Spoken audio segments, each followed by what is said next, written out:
I'm Brian Banner, and that's right, my friend. We are here to give you yet another one of our galaxy-famous movie commentaries on The Empire Strikes Back.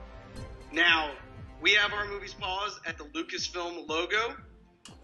While you guys enter your coordinates on your DVD players and get there, let's go around the AT-AT and meet the crew. First, wearing that ridiculous helmet and driving this thing is Jeff Hornacek. Now, Horns, I know most people out there wear a jacket to stay warm while visiting Hoth, but I hear you have a more interesting way of staying warm. Can you elaborate for us? Yeah, actually, it kind of ties right into it. My ex-wife actually stars in this movie. You might see Han Solo riding on her in the middle of fucking Hoth. Betty, send back my DVD player. I'm having to watch this on VHS. All right, Betty, we're going to need you to get that back ASAP. She's a tauntaun, Banner. That's what I'm saying. That's going to be a problem. She's as ugly as a tauntaun, and I thought she smelled bad on the outside.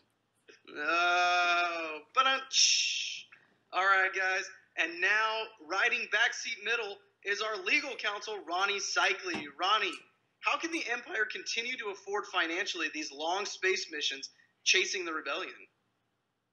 Yes.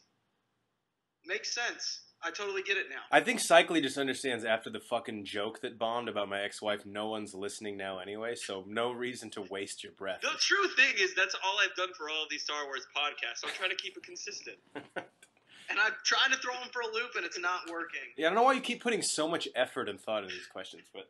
I know. Silly me. All right, guys. Again, we are paused at the Lucasfilms logo, and we are going to hit play in 3, 2, 1. May the Force be with you. Two things I want to do here at the beginning of the commentary. First off, as is tradition, Holy Bud, what up? Hope you're doing better, man. It's my boy. Because you listen to all of... Holy Bud Cycli is the person who we left the code word for at the end of a 2.5 hour movie commentary. Oh yeah, I remember that, yeah. Holy Bud, yeah. And then also, I don't know if we mentioned this, but get shit-faced with us tonight, guys. We're getting drunk while we watch this, so I think... Or as my mom would like to say, get drunk without actually getting drunk. Just act drunk. Yeah, but this, we're actually getting drunk. Yeah. No, but just in case my mom is listening, we're definitely just Oh, acting yeah. drunk. Mama Cycli, we're not... It's not what's happening. No, this is not scotch. Oh, it's not. It's whiskey. Yeah, that's what it's called, not whiskey. Oh, it's not. But this is... So it starts off, it's a dark time for the rebellion. I think this was when Ashley Simpson was really popular, and everyone was like, when will this fucking end? Because we just don't, no one gets it. We don't get it. She's not even hot. Thank God she bombed on SNL that one time. Seriously, and at the Orange Bowl, right? She got booed off the stage. The evil Lord Vader. So the first time we saw this, we knew Vader was evil, but we didn't really know how evil yet. You know, they're still very... This is when Vader really becomes Vader, Do you think he has any chance of becoming good? At this point in watching... No, just in general. But, he becomes good eventually. Oh, okay. Well, Jesus, I've never seen them. God, Is there another one after this? Guess not. Guys, there's 2 after this, and the third one is about to come out, and they're making another one. So, yeah. Yeah, but how many of your listeners know that? All of them. You have a lot more respect for your listeners than I do. God. By the way, so these things that he's shooting onto the planet make total sense, and it's a genius way because obviously Empire can't exhaust their resources going everywhere. But I've always wondered, and I'm kind of getting ahead of myself here, but if Han didn't shoot it, would they have just found them anyway? Was there anything Han could have done to keep this thing from finding them?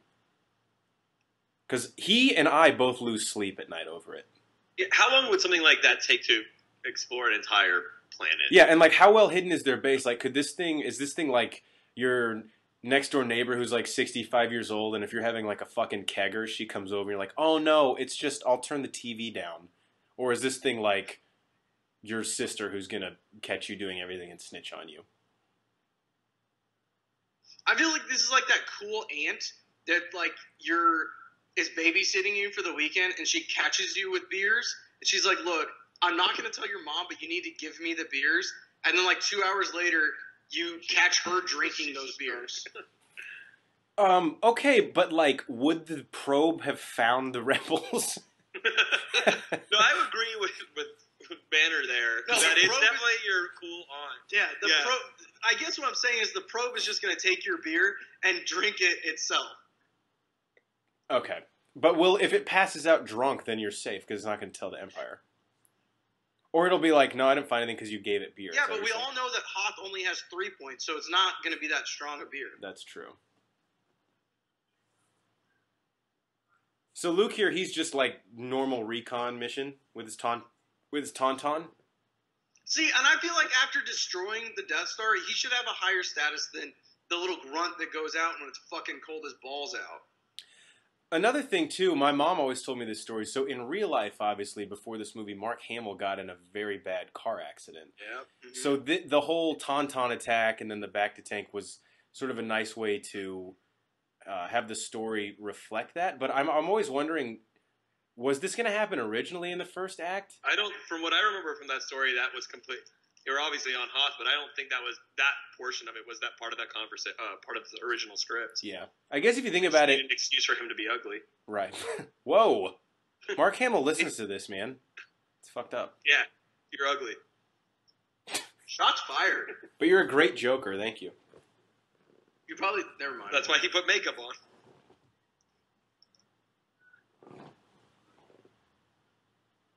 Chewie, put on the actual goggles. Don't just hold them up to your eyes. Jesus. You only get one set of eyeballs. Do you think in the Han Origins movie they're going to show Han taking like Wookiee language classes? Probably. I think he's probably like in a serious romantic relationship with a Wookiee, and it's like one of those things that means a lot to her if he could put in the effort. Oh, do you think she died and Chewie was her brother? Or maybe Chewie was like her son, and he's like, hey man, look, I'm not trying to be your dad, okay? I'm just trying to be a friend and an ear for you to talk to. Do we ever see Han tell Chewie he's proud of him? I don't think so, and I think that's part of the issue. Exactly. Yeah. Would it kill him just one time to let him know he's proud of him? All that work he does. All right, Banner, now, so we've gone over the badges here. The Rebel base, these guys have the 5 die that looks like it's like a bunch of cinnamon Altoids. Is that a good one? What's a good one here? So I was actually thinking it looks like a pack of like Tylenol cold and sinus. And you're on Han. Actually, that's probably what it is. It's good to have those handy. So 5 Tylenol cold and sinuses. That's like you can't call the shots, but you're the first one that gets told what the shots are. By the way, Carrie Fisher, we say it all the time, but rest in peace. What an amazing talent. So perfect in these movies. So gorgeous. Setting hair trends for years to come. Seriously. That pilot, you could tell, he's like, I just need a fucking drink. It's been a long week. So I don't think we ever talked about this, about her hair, and correct me if I'm wrong, maybe this was just an internet rumor. Right. But in the original, in A New Hope, her and George Lucas didn't get along at all. And he was telling her to do her hair however, and she jokingly put her hair in that bun, that famous bun, over her ears. And George said, fine, even though she was messing around with it. So that's the only reason she had that in episode 4. And we never see it again. Is that true? I don't know if that's true, or the rumor that I've read and heard, I've heard that one as well, but another one I've heard is that Lucas thought that her cheeks were too chubby. I've heard that, so yeah. He had her put her hair in the bun to make her cheeks look less chubby.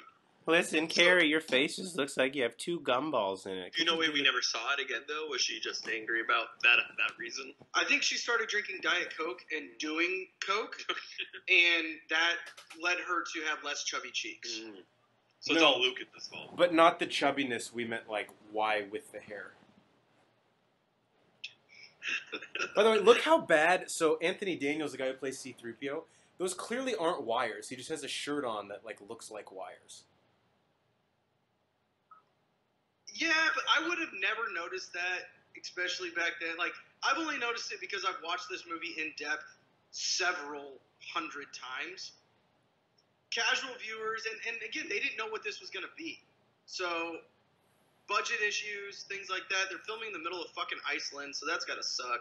He's wearing thermals. It's fine. You get a pass. By the way, this guy's like, we're having trouble adapting the speeders to the cold. Like, maybe we should have fucking thought of that before we built the base on Hoth.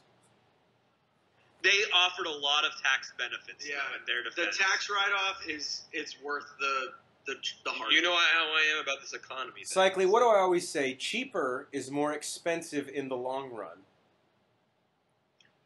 I've never heard you say that. I've never heard you say that. Okay, starting now, I always say that. Here's a little fun fact that I learned recently.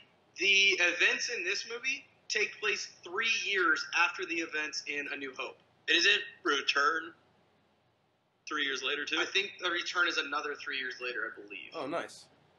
I think the only one that didn't follow that because it was the original, the prequels. There was 10 years. 10 years between 1 and 2, Yep, and then it was 3. 3 between 2 and 3, yeah. And then we've got, what is it, roughly 18 between 3 and Revenge 4. and New, yeah. And then we have like 30 between 6 and 7. Looks like the snow And monster that here. drumstick looks delicious. Well, the snow monster clearly subscribes to Omaha Steaks. I think he's on paleo diet. Yeah. It's his cheat day. Get off his back. I wonder if George Lucas told him he had chubby cheeks, too. Listen, snow monster, if you could just maybe stay away from the bagels when they come out. I heard the Yeti monster was a total diva on set. Needed his own trailer, far away from everyone else. Had to have organic grapes in there constantly, Evian water, just a total nightmare on set. Hey, if you can get it, go for it. Well, Jesus, they underpaid him for his role in the movie. Yeah, and his arm was cut off. He didn't agree to that. He didn't know that was improvised. Dude slices your What arm a off. tremendous actor. Another cool thing, Boehner, you might know this for sure, is that the first time in Star Wars, like obviously not chronologically, but in terms of release, that we see someone use the Force to pull an object to themselves? I believe so. So at the time, people were probably like, dude, the Force is fucking awesome. Yeah. I mean, I'm still saying the Force is fucking Oh, yeah, it is. I just mean, like, when you're first starting to see what it can do in theaters, you're probably like, Yeah. hell yeah. That is one thing. I know we shit on the prequels a lot, but that's one thing that I feel like they utilized a lot that is underappreciated is their use of the Force. Agreed. And they had some Like- great choreography, too. Yes, but that's not underrated. Is there a better dynamic between two characters in a movie than R2-D2 and C-3PO? I don't know, is there anyone in the world who likes C-3PO better than R2-D2? It's the epitome of, like, the girl who, like, pushes the guy away just so he'll chase him back, you know? Because R2-D2 is the fucking coolest. He is. So originally, R2-D2 was going to be able to talk in English back.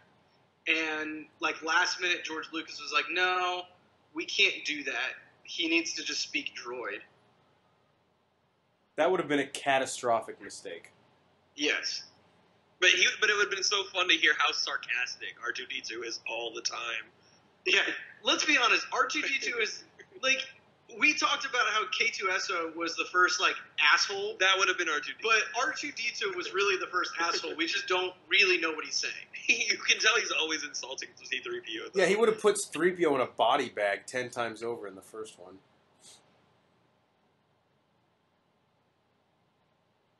Now, when Han was talking to the guy, did he say a storm was coming in? Is that why they can't send more people out to look for Luke? Yeah. Yes.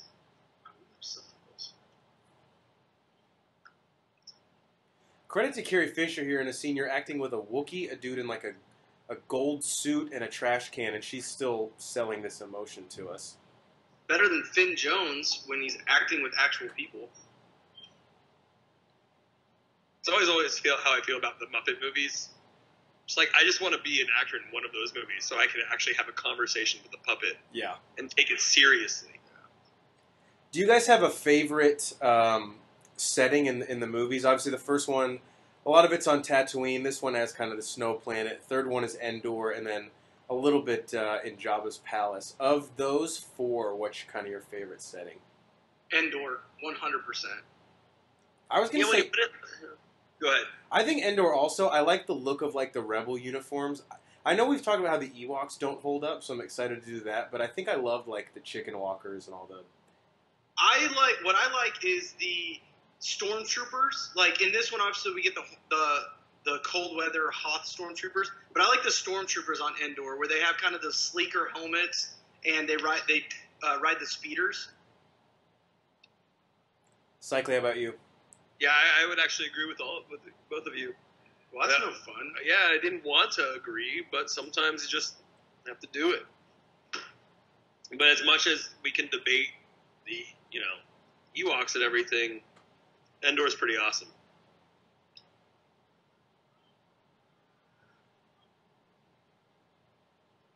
Do you guys like the use of the Force Ghosts? Like the idea of the Force Ghosts? I do, yeah. I do too, as long as, and we've never answered the question. I like the idea that no one else can see them. But we really never see them at a time when someone else is sitting next to someone. Luke's not by someone when he sees. That's a good point. Obi. And he conveniently leaves when Han shows up. But why can't they talk to him when other people are around? I would like to see that kind of thing. Like, that makes it more... Yeah, because I guess the only time they do it when someone else is around, it's not actual Ghost in A New Hope when they're, like, trying to exit the Death Star right after Obi-Wan died. He's like, Luke, grab my car keys real quick. Makes me hungry.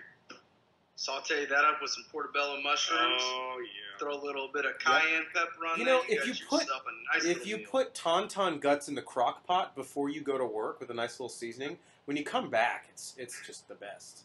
Great. I love crock pot meals. There's nothing better than a crock pot meal. You open the door when you get home from work. The house smells delicious. Because it's on fire. That's why. No, but honestly, the Squad coming at you soon. Crockpot, if you're out there, sponsor us, man. Send us a free crockpot. Just me, though.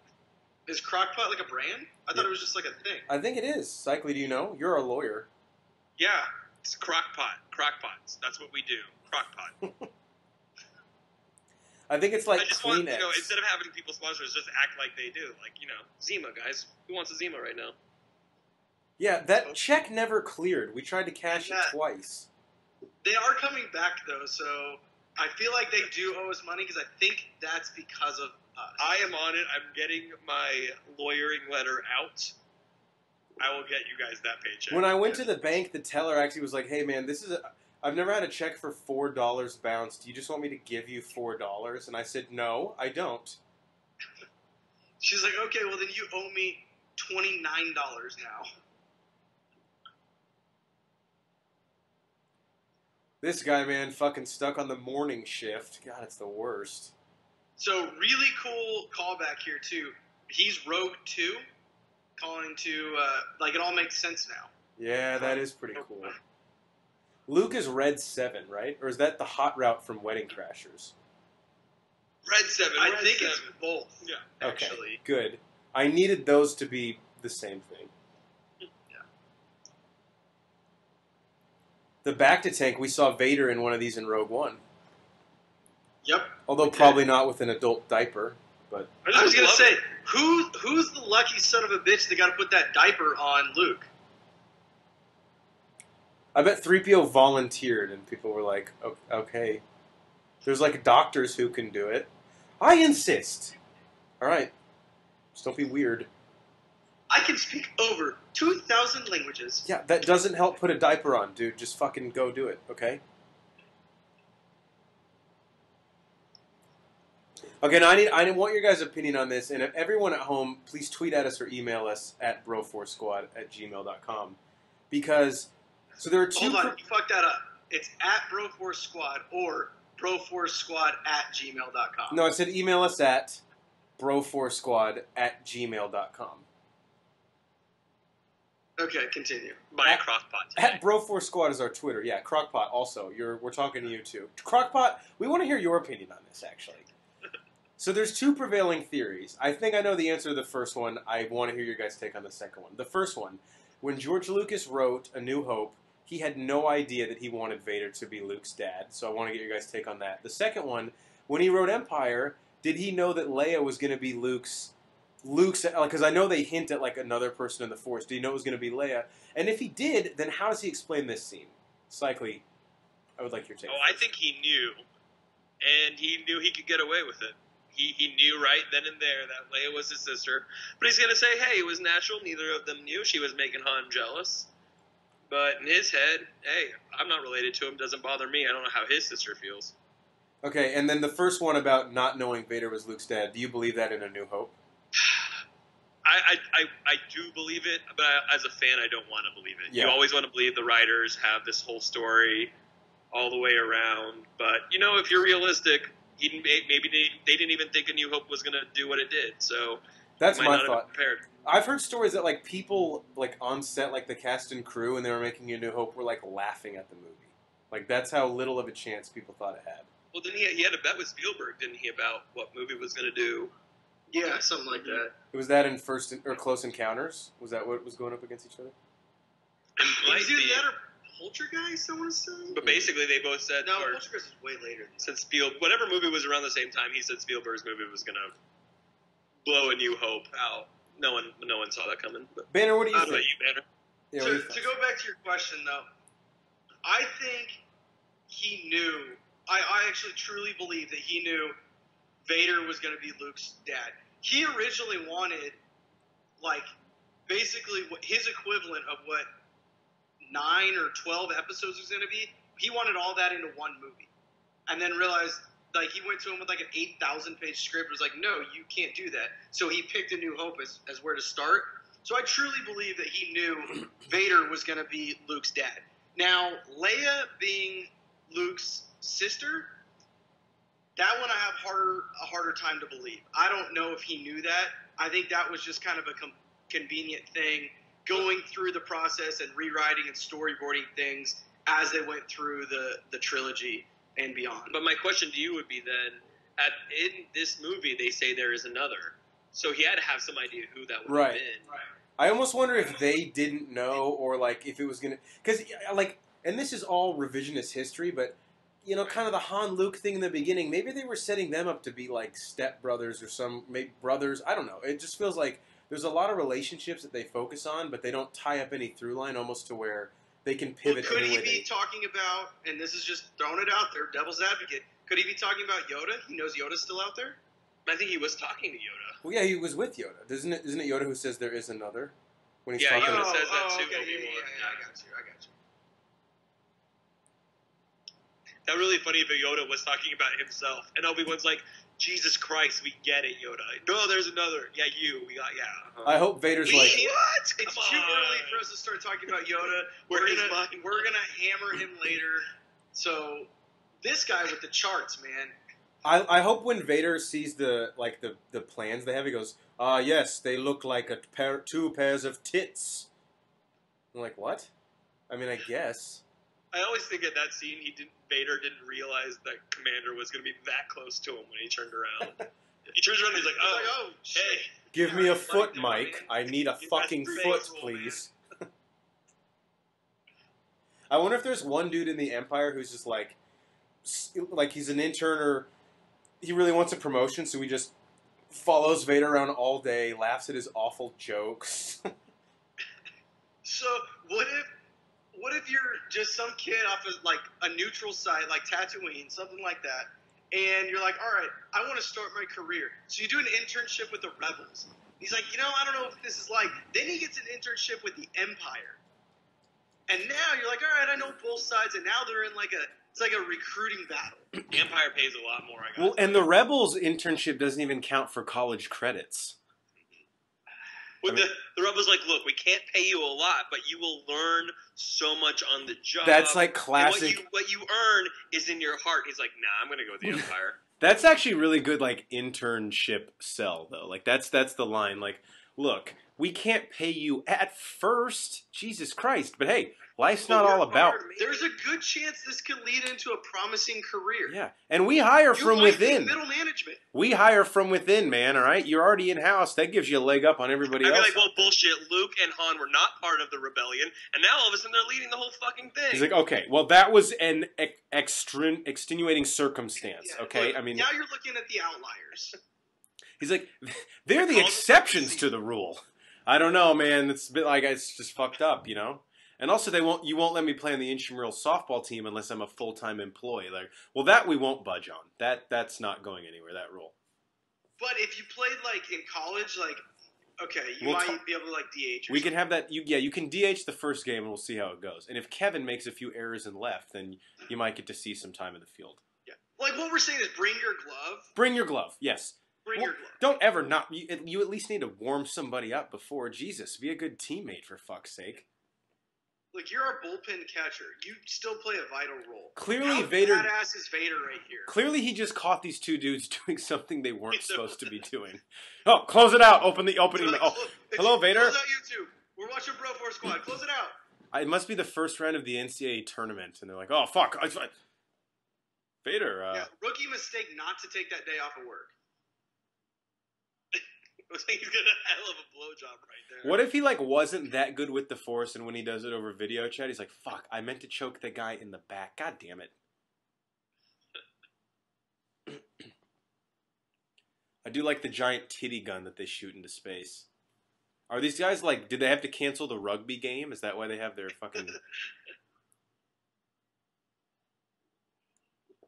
Another thing I have to say, I've seen two guys in my life with the Rebel pilot costume on at Halloween, and it is always fucking cool to see. I think one kid made it from nothing. He basically cosplayed it, and it was incredible. And also, I don't know if either of you guys played this game on PlayStation 2, but isn't this a level you can play in Battlefront? Because I remember being Vader, and you can just carve up all the rebels. Yes. There was also a game in N64 well before that. I can't remember what it's called, but there was a level on. I know what you're talking about, too. It's something of the Empire, I think. It was so hard. Yeah, it was really hard. I feel like Hoth is always one of the harder levels in any Star Wars game that you play. Yeah. I think it's because of all the white. Wow. So these... Whoa. That's so messed up. See, Banner, I apologize. No, but guys, snow is white. Like I've said before on the pod. So you've never seen yellow snow? Cool. I just see snow. I don't see, Oh my god. That's disgusting. I had no idea you were like that. Yeah. Crockpot, please don't pull your sponsorship. God damn Does it. not speak for Banner, all of us. Banner, the ink hadn't even dried on the fucking check they were going to send in, and you have to go pipe off like that.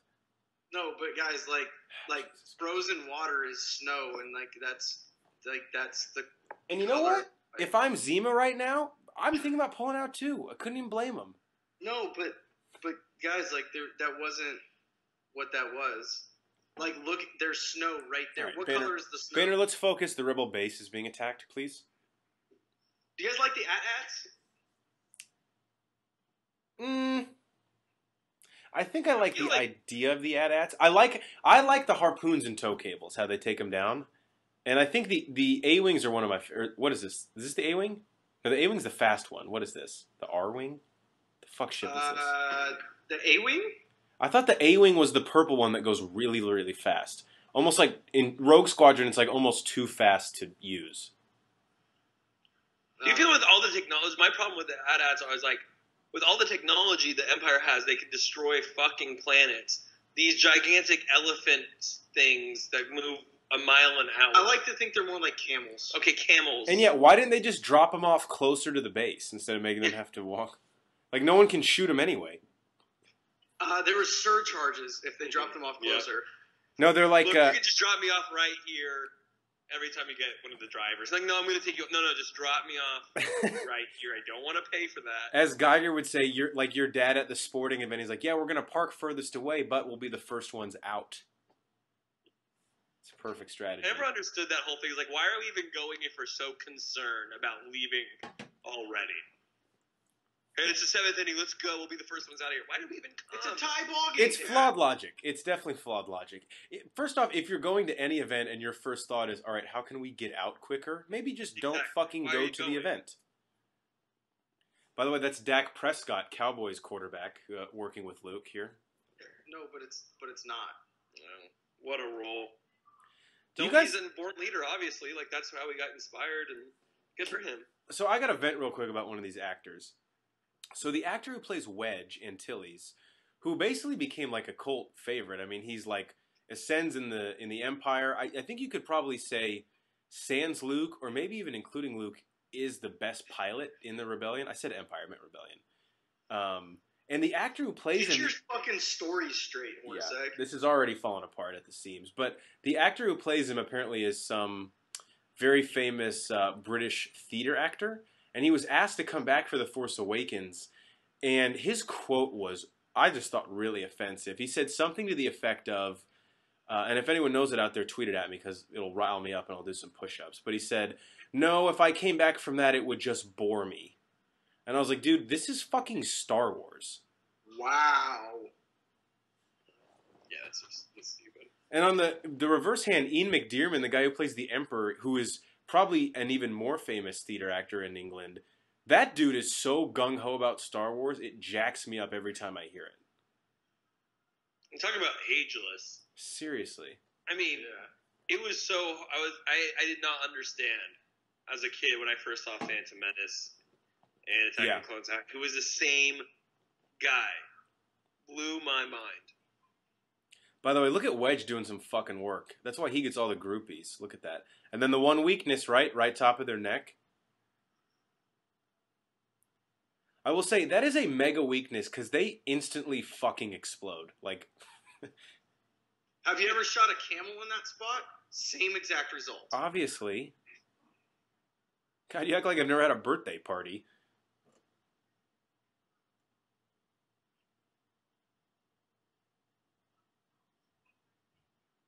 I mean, guys, let's be honest. We love Chewie, but he is really fucking this up. Like, well, guys, if you watch our New Hope, you know he is still high as a fucking kite. He's right high now. as balls, dude. This is not. He's always working on the same thing. Guys, this is really on Han for letting him get this fucking toasted. But Banner, the problem here is this has repercussions all throughout the movie that he can't fix the fucking hyperdrive. Again, that's on Han for putting that responsibility on the second highest person in this movie. But you know what? I respect Han because it's like this. Like, you go visit a friend's house, he still doesn't technically consider himself part of the rebellion, I don't think. So he's like, look, I don't want to make you guys fucking fix my car. I'll have my friend do it. Now, granted, he had a few edibles a couple hours ago, but I think he can pull through.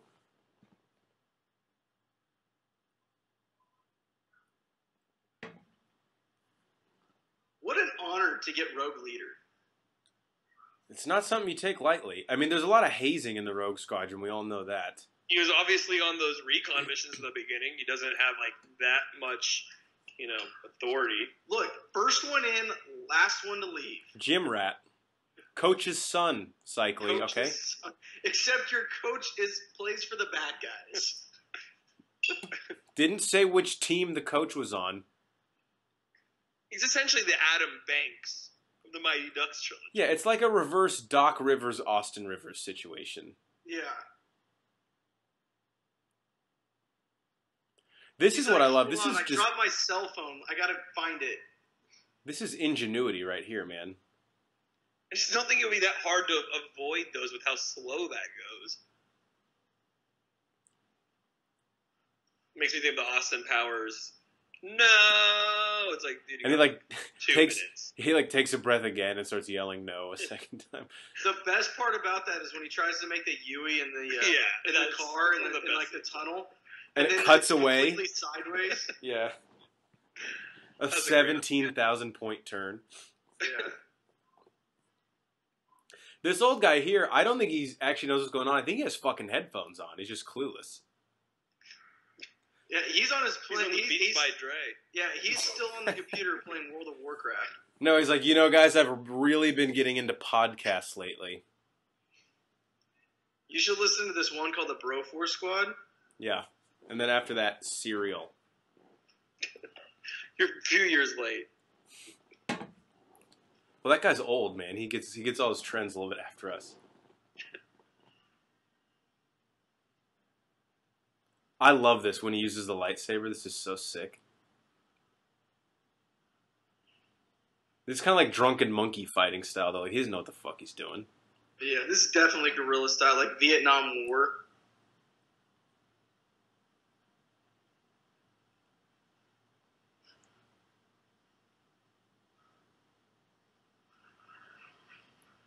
It's effective.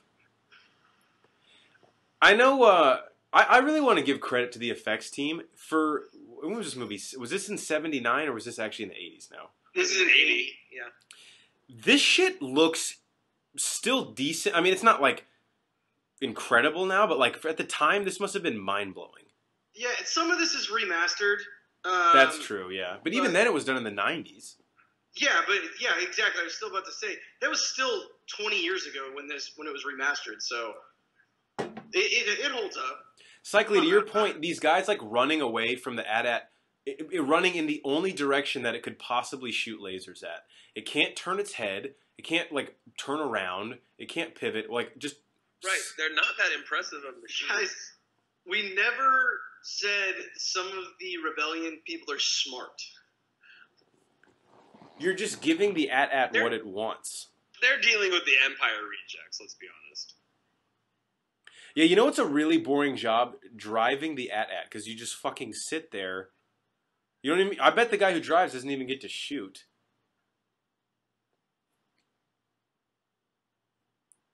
This is Vader like bringing Vader bringing a VHS back to Blockbuster 2 days late. He's like, "Will we still waive the late fee?"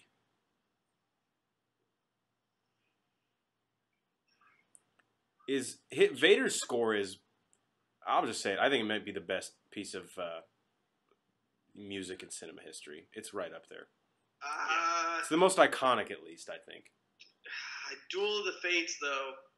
Yeah, but that's not a character's. That's true. Yeah, I mean, you're talking about like, Harry Potter. Yeah, Hedwig's theme in Harry Potter. Is Hedwig's bum ba-dum bum. Yeah, that's pretty epic too. Yeah. Superman's. That's pretty good. Yeah. You see the common theme here?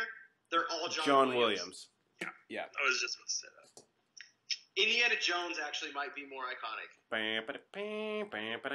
Yeah, anytime you hear something and like... Okay, but it's not a character but Jurassic Park, too. Yeah. That's true. It is, though. Like, a Tyrannosaurus is a character. But does that ever actually play when the T-Rex is out? I think it's only like when they're like happy times on the island. Yeah, probably, but... These guys are well-oiled machine. Tim, set up the holder thing. All right, Kevin, slide in. Just like we practiced, slow is steady and steady is fast.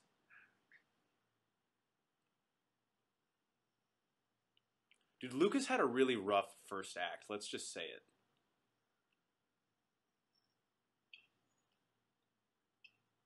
I don't think I realize what impresses me, and I think I might have said this on A New Hope, is how we are very limited in where they go in this movie. Yeah. There's really like 4 scenes in this movie. It's Hoth, then Luke Dagobah, and then Han and Leia on the ship, and then Cloud City. Did you guys like too? Because this is one thing that I think as a kid you don't realize until you like go back and rewatch the movie. But did you like how it's basically 2 movies happening at once? Like, because even when Luke goes back to Cloud City, if I'm remembering correctly, he doesn't actually see Han or Leia, right? Yeah, no, he hears Leia. Yeah. Oh yeah, no, that's right. She picks him up when he's hanging. Yeah, but it's still the time frames are a little off. It is 2 movies more or less. Because like if you think about like Mark Hamill on set, he probably barely worked with Carrie Fisher and Harrison Ford. Yeah. Yeah.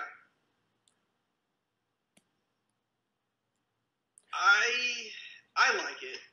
I think I definitely appreciate it more as an adult, and the more movies that I see, the more TV shows that have multiple storylines going on, that, you're like if you watch a TV show and there's 3 storylines going on, you're like, well, I don't give a fuck about this storyline. Mm-hmm. And so anytime that storyline comes on, you're like, I don't know, I'm not really... Like, that's going to actually help. Like, let me dive under this window. But then there's other storylines where you're like, I really like this one, and you're really into it. This is one where you have 2 storylines, and I'm really into both storylines. Yeah. This is an epitome of less is more. Yes. For me. But then, and I'm a big fan of the Lord of the Rings movies, but there's time in the 2 Towers when there's 3 movies going on in 2 Towers. I totally agree, and I know that sounds really hypocritical, and I can't really back it up with anything else, then I just think this works better. It does, but that's the thing. You go from 2 to 3, and you have Frodo's, which is always interesting. You have Legolas and Aragorn, which is definitely interesting. Then you have the other ones. Oh, I thought you were saying like No, guys, I just farted. That's on me. I apologize for all of our. Is that really how you feel about Two Towers? Yes. They can probably smell it, people listening to the podcast. Yeah, I apologize to all our listeners. I was just gonna say Pippin and Merry storyline with the Ents. That's not. It's good, but that's not why you went to the movie. Let's be honest. And I read the books. I get it. I know. Can you imagine 3PO in an Uber? He would be like fucking leaning forward, like, "Can we change the radio station?" And the guy's like, "Just get headphones." No. You would tell the driver when to turn. The driver's like, "Look, I have my GPS on. I know." Like, you can see it. It's on my little holder thing, okay? So just fucking relax. What would be worse is what if C-3PO needed some extra money and he was your Uber driver? Oh, God. He would go like 10 miles an hour. Yeah, just because... literally take an hour to get He would be the worst guy because that would be like the only human interaction he had in his life, so he would really milk it. Like, you're going to have to actually have a conversation with him. It kind of reminds me, I took an Uber once in the airport, and my Uber driver had which this wasn't bad because we were able to get closer, but he had a handicap sticker in his windshield. Was he actually handicapped or game in the system? I mean, he didn't get out to help me put my bags in the trunk, so probably. Maybe his handicap was he was born without manners. It also, like on his GPS, it's like 20 minutes to your destination. It literally took us 45 minutes to get there. This was 5 o'clock in the morning. There was no traffic. So what's he doing? Just driving really slow? Oh, yeah, the speed limit's like 65, and he was going 40. Sounds like whatever Jeff is driving. Seriously. That guy's the worst. All right, so I have a question here that I've actually always wondered, and maybe it would have been answered if I was paying closer attention just now. But so Lightspeed is broken. They land on the planet to hide out from the basically the Empire, just because they're like, all right, we need to lay low. But do they have any plans or means to fix it while they're here, or are they just like, all right, we're gonna let them leave and then we'll fucking bounce and get out? Yes, a little bit of both, I think. Because or do they just go to Cloud City because he's like, yo, Lando can fix the hyperdrive for us? I think they go here to hide out to find somewhere to go and hope that they can get there. And the Empire's like, well, look, we're not going to follow them into this asteroid field because that's fucking retarded. But don't they go out to see if they can fix it? That's how they realize the ground is all. No, they go out to fix it because that crazy bat thing. Yeah. Like, oh yeah, it's like sucking on the battery, Right. like my ex-wife. That's right.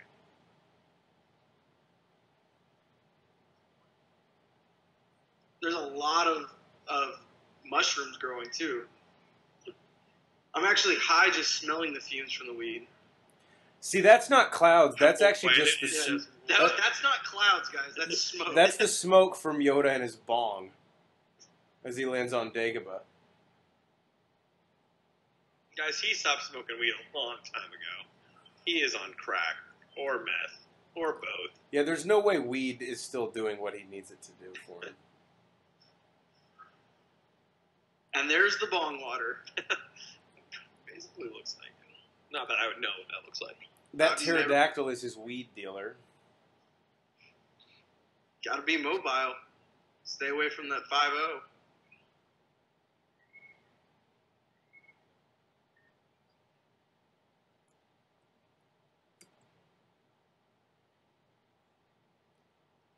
Now, Luke's like, what the fuck? When Luke shows up, does Yoda know who he is and he's just fucking with him? Or is it like... Yoda totally knows who he is. He's got to. Do you think Obi-Wan's Force Ghost came and talked to Yoda and was like, hey, I'm going to send Luke to you? If not, that's just poor communication. They're, you know he can talk to him. At least shoot an email or something. Give him some notice. Someone's coming over. Hey, clean up the house. Comment on his last Zanga post. Why doesn't R2 just use his, like, rocket propellers that he fucking has? Because they don't work when it's wet. Yeah. No, why didn't he just use it to get off the X-Wing? But he was about to, but he slipped because of the moisture. Yeah, come on. That's so obvious. Interesting.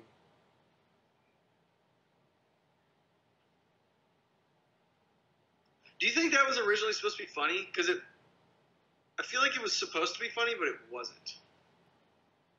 This? When he goes, R2 that way. Like, it was a little, like, teenage girlish to me. Well, it is. Luke is very immature, especially not as much in A New Hope, but I mean, not as much as he was in A New Hope. But yeah, he's still got a little teenage girl in him.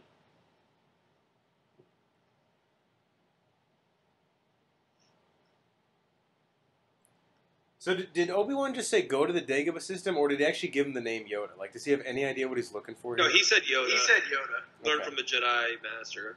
So he's like, all right, where is like the visitors kiosk? I can get like a pamphlet. He's like at the when you drive in a new state and there's the welcome center. It's like, welcome to Dagobah. Yeah. Here are all of our attractions for the whole state. You guys should check out the aquarium and the zoo and the National Museum for mushroom growers. And of course, we have an orange Julius.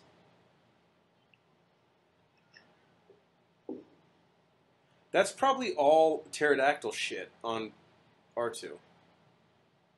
Is it pterodactyl or pterodactyl? By the way, check out our Saban's Power Rangers review if you want to hear more about a pterodactyl. I love the also super. Check out our Jurassic World movie commentary if you're into that kind of thing. Yeah, I love the Superstar Destroyers. I do too. This part right here, this is when we first see him without his helmet on, right? Yep. This dude's like, what the fuck? It's like, I should have knocked. That's why girls take like an hour to get ready. It's the same deal with Vader. He's like, oh fuck, I was staring. How good do you think that feels for him? To take it off or put it on? No, he takes it off. Like, he's like, oh, you know when you've been at work all day, you take your socks off, you're like, oh, that's gotta feel good for him. My head can breathe. That's the equivalent of taking Vader's socks off. Ugh. It's such a long day. Oh, God. Mondays, right, babe? Off.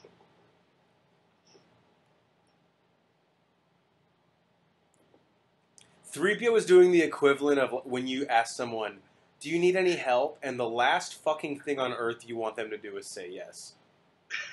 Hey, do you need help with that? I can't really help, but if you want any. You need help with that hyperdrive or no? You got it, right? But like I asked. Every evening with my wife, she's in the kitchen.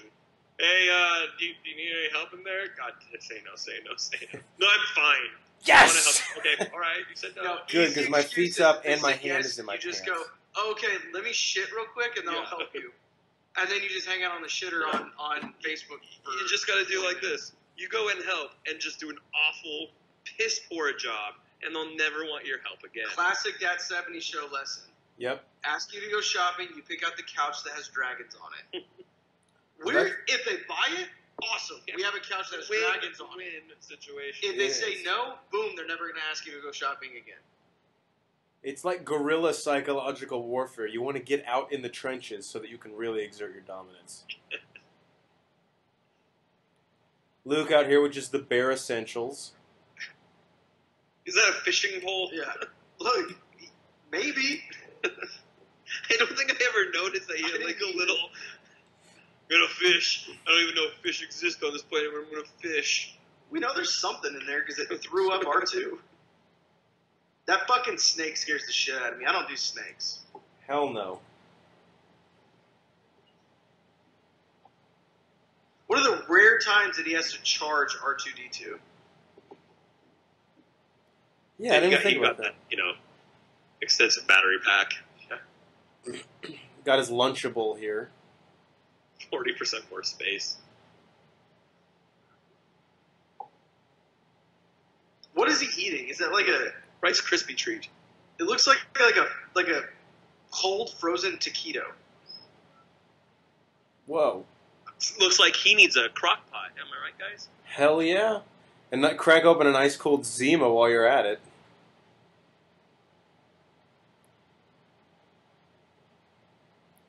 Puppet Yoda, how we missed you. How funny would it be? He just shoots Yoda. It's like, wow, that guy was creepy. Anyway, Anywho, let's get back to this taquito.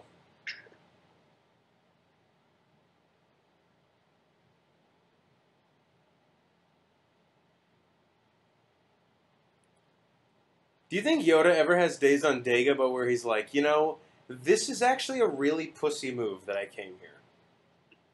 Or do you think he's It is a pussy move. Here's a question: If you exiled yourself to a planet like this, he's like, "Fuck, this taquito does taste good." Why would you have clothes on? You're by yourself. Dude. Nobody else is there. Fuck it.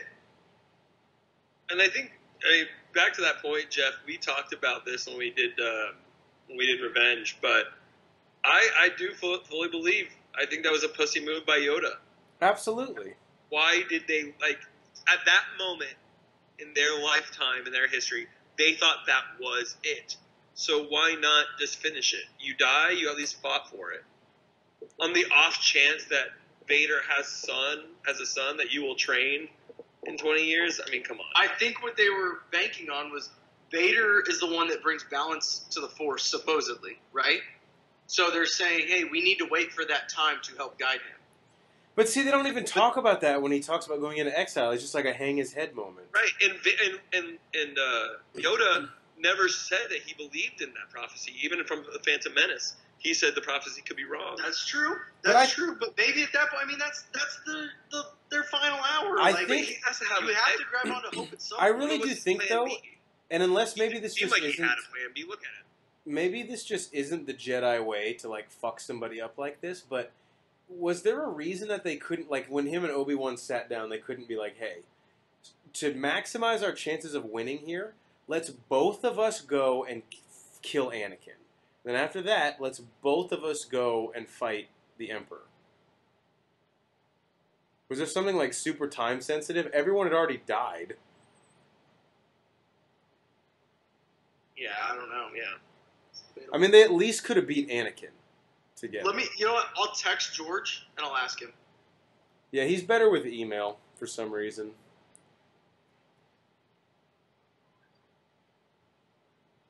But I don't think you can call him a great warrior. I mean, I get it. He's been alive for 800 years. Maybe he did some cool things. Yeah, but oh, you beat Dooku, kind of. I mean, like...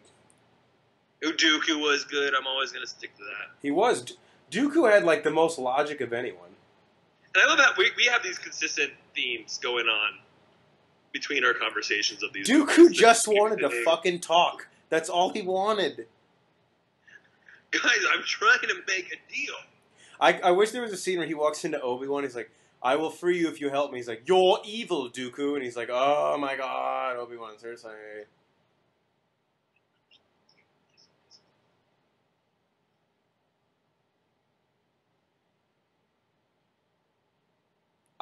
See, this is the type of stuff I love, like the romantic tension that they have. Yes. And, like, it's not only that, but it's, like, how much Leia resists and how much Han, like, is persistent. They have a chemistry that is, like... Man, it's so hard to describe because it's basically like they hate how much they like each other and they like how much they hate it. I know that makes no sense, but I think it makes sense. No, that totally makes sense. Yeah. I have definitely felt that way about some people. I'm not even speaking romantically. Sometimes I'm talking to a friend, I'm like, or someone I just met, I'm like, dude, I fucking hate everything about you, but yeah, let's hang out sometime. Yeah. And you're like, and I kind of like how I hate everything about you. Yeah. Our friend James, for example. Jay.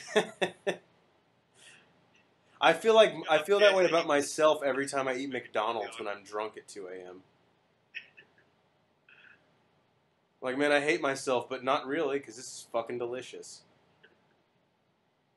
Han's like, God damn it, 3PO, why are you always such a cockblock? I wish like, this is Vader talking to him. He's like, someone deleted the Arsenal game from my DVR. Who was it? They may finish in 4th this year, again. It was not me, Lord Vader.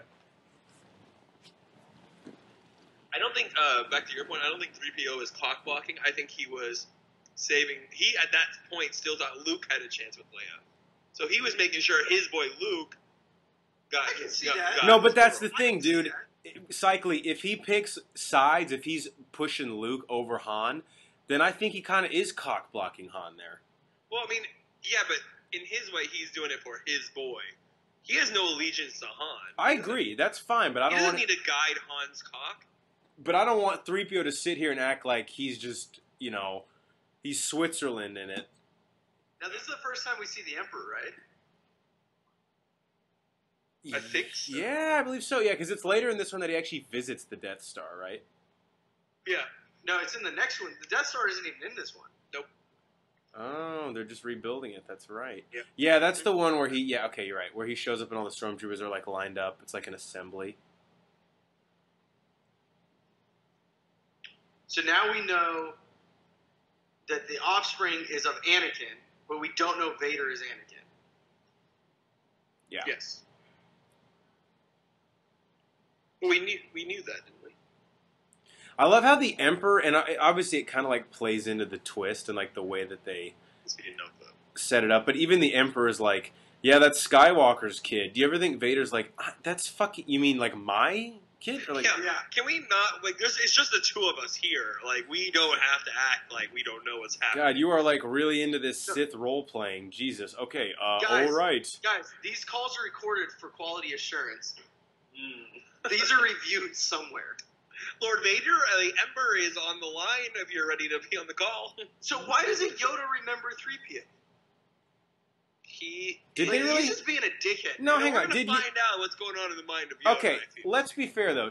Two things to Cycles' point. One, Yoda has destroyed his mind with drugs. Okay, so that's the baseline reasoning.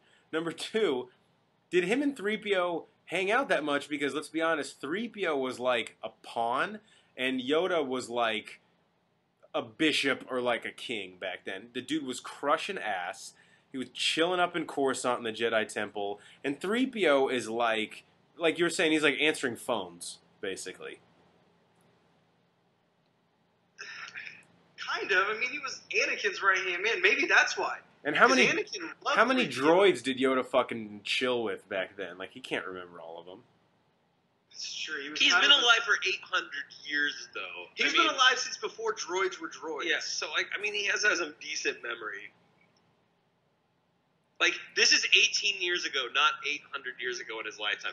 18 years is literally 10 seconds to him. Yeah, that's a blink of the eye. I bet he's not even cooking stew. That's crystal meth. Maybe. Guys, We'll see. spoilers. And then Luke's like, no, but like, what are we eating? He's like, oh, I usually just eat crystal meth, actually. Why do you think I say so fit? He's like, no, but like, why does that look like chili? He goes, oh, I added your taquitos to the crystal meth. He's like, well, that actually ruins both of them, so it's really not a smart strategy. I thought it would give it flavor. A little bit of zest. Yoda's the type of guy who comes home drunk and just gets way too crazy with the kitchen experiments. He's like, look, I call this fried egg with chocolate syrup. No, but like, what is it? It's a fried egg with chocolate syrup. But here's the kicker. Put Tabasco in it. Ooh. I actually love the way that they do kind of the turn from Yoda to the bumbling idiot to now he's like the sage Jedi who you're like, oh shit. Well, the meth just cooked in. Yeah. It's like, oh yeah, I'm at my happy place now. Yeah. I'm on my level. It's like when you've had that many drugs, your normal is when you're high. And you're like fucked up when you're not high. Mm-hmm.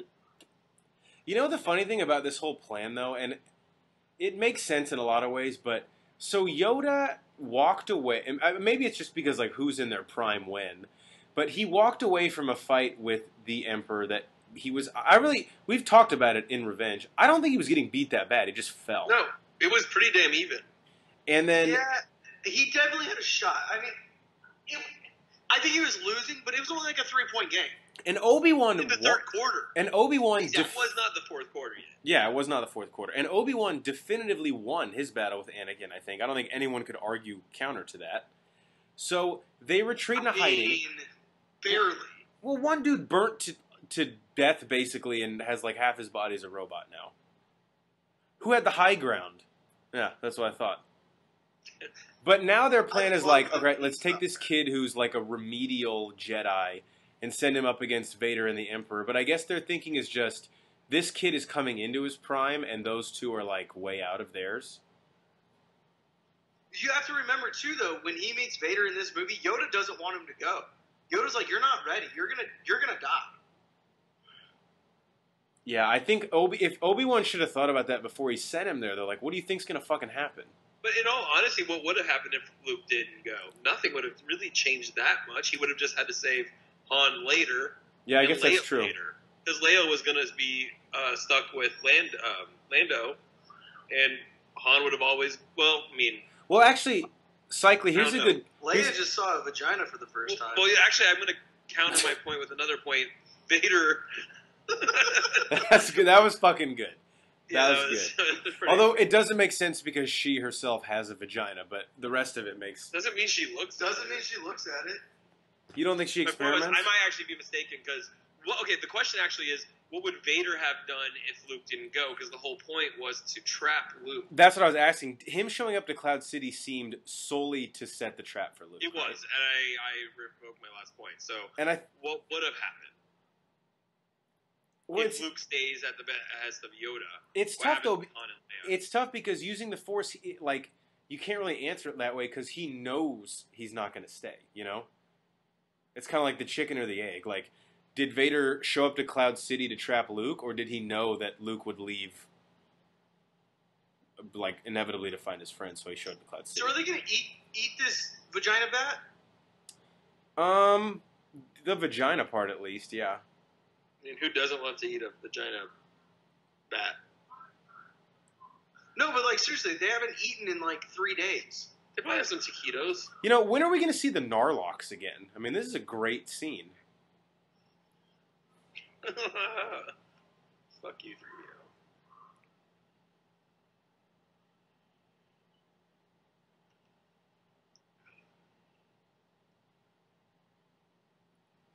Chewie firing, we don't get to see it much in the originals. Obviously, there's a kind of an iconic scene in The Force Awakens, but Chewie firing the crossbow, which is always cool. Yeah. This is bad. This is kind of bad, like, acting. Like, pretend there's an earthquake, run into everything. Like, yeah, you can tell it's a little whack.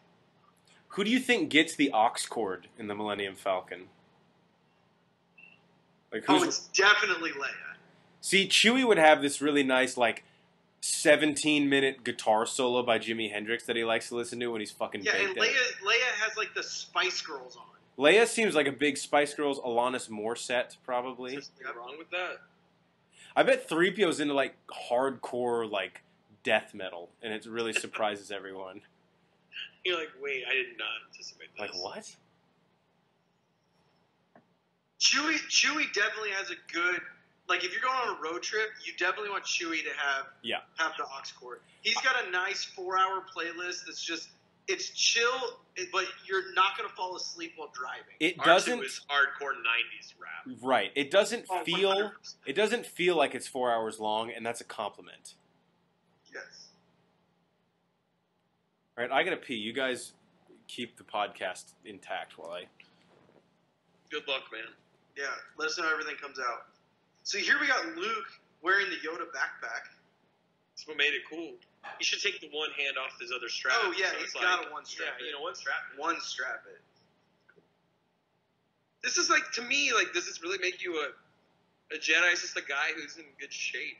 Well, you got to think, like, they had the Jedi Academy first. He doesn't have that. There's improving right now. Hey, just run around. Again, something to Yoda's mind. Hey, you want to be a Jedi? Run around with me on your back the whole time. He's like, actually, like, can you take me to, like, KFC real quick? It's like, I don't think there is one. Like, it's only 3 miles away. Yeah, we're just training. We're just training. Like, you can't eat any because it's bad for you. But I can. But I can because, like, I'm not training. And it teaches you patience because you got to watch me eat it. Exactly. Patience, my friend. Friend is my patience. Nothing more will I teach you today. I have to. Get off. Well, that escalated quickly. On meth. Of course, nothing sexual. Jeez. It's disgusting. Okay, who's going to clean R2? Yeah, R2 definitely needs a fucking bath right now. You think they have running water on this planet? Clean water? I mean, maybe. Yeah, Yoda isn't who you think he is. Why am I following this little green guy around? Guys, I had to switch to beer. That mixed drink got me where I needed to go. I feel like I've been on Dagobah with Yoda, if you know what I'm saying. there's no way you're even close to that level right now. Sorry, while I was gone, did you guys talk about the upcoming dream sequence? Because this is something that I still kind of don't understand, and as a kid, never fucking got it. I literally don't understand this at all. When I was a kid, So I remember... I actually recently learned a little bit about this, so I don't know if this helps or not. So, big overlying question here is, how do they not know where Yoda is? Who's they? The Emperor and Vader. Maybe they just don't care. I think he went to, like, the most remote planet. He's by himself. He's, like, sensing him is probably, like, not as easy. According to Wikipedia, we all know I don't do real research. Wikipedia or Wookieepedia? And that's a serious question. Wikipedia. Okay. Okay. Going to Wikipedia, that's even more research than I'm going to do. We both know that. Okay. So apparently this cave that Luke just goes into right now is covered in dark force. The force is here. The dark side is all around it, and it's masking Yoda. So that now Emperor and Vader can't find him, because when they scan it with their force powers, and this is a very crude idea of it, but when they scan it with their force powers, they don't see him because they just see the dark side there. So that was a totally rhetorical question when you asked, how can they not sense him? You were just fucking with us. You knew. I mean, kind of. Like, I still don't really understand. Like, I don't get... I guess I don't get, like, what if this is metaphor? Is any of this, like, a vision? To me, it's like what he could be if he doesn't follow the right path. That could be him under the mask, I guess. Okay. That's what I'm taking it as.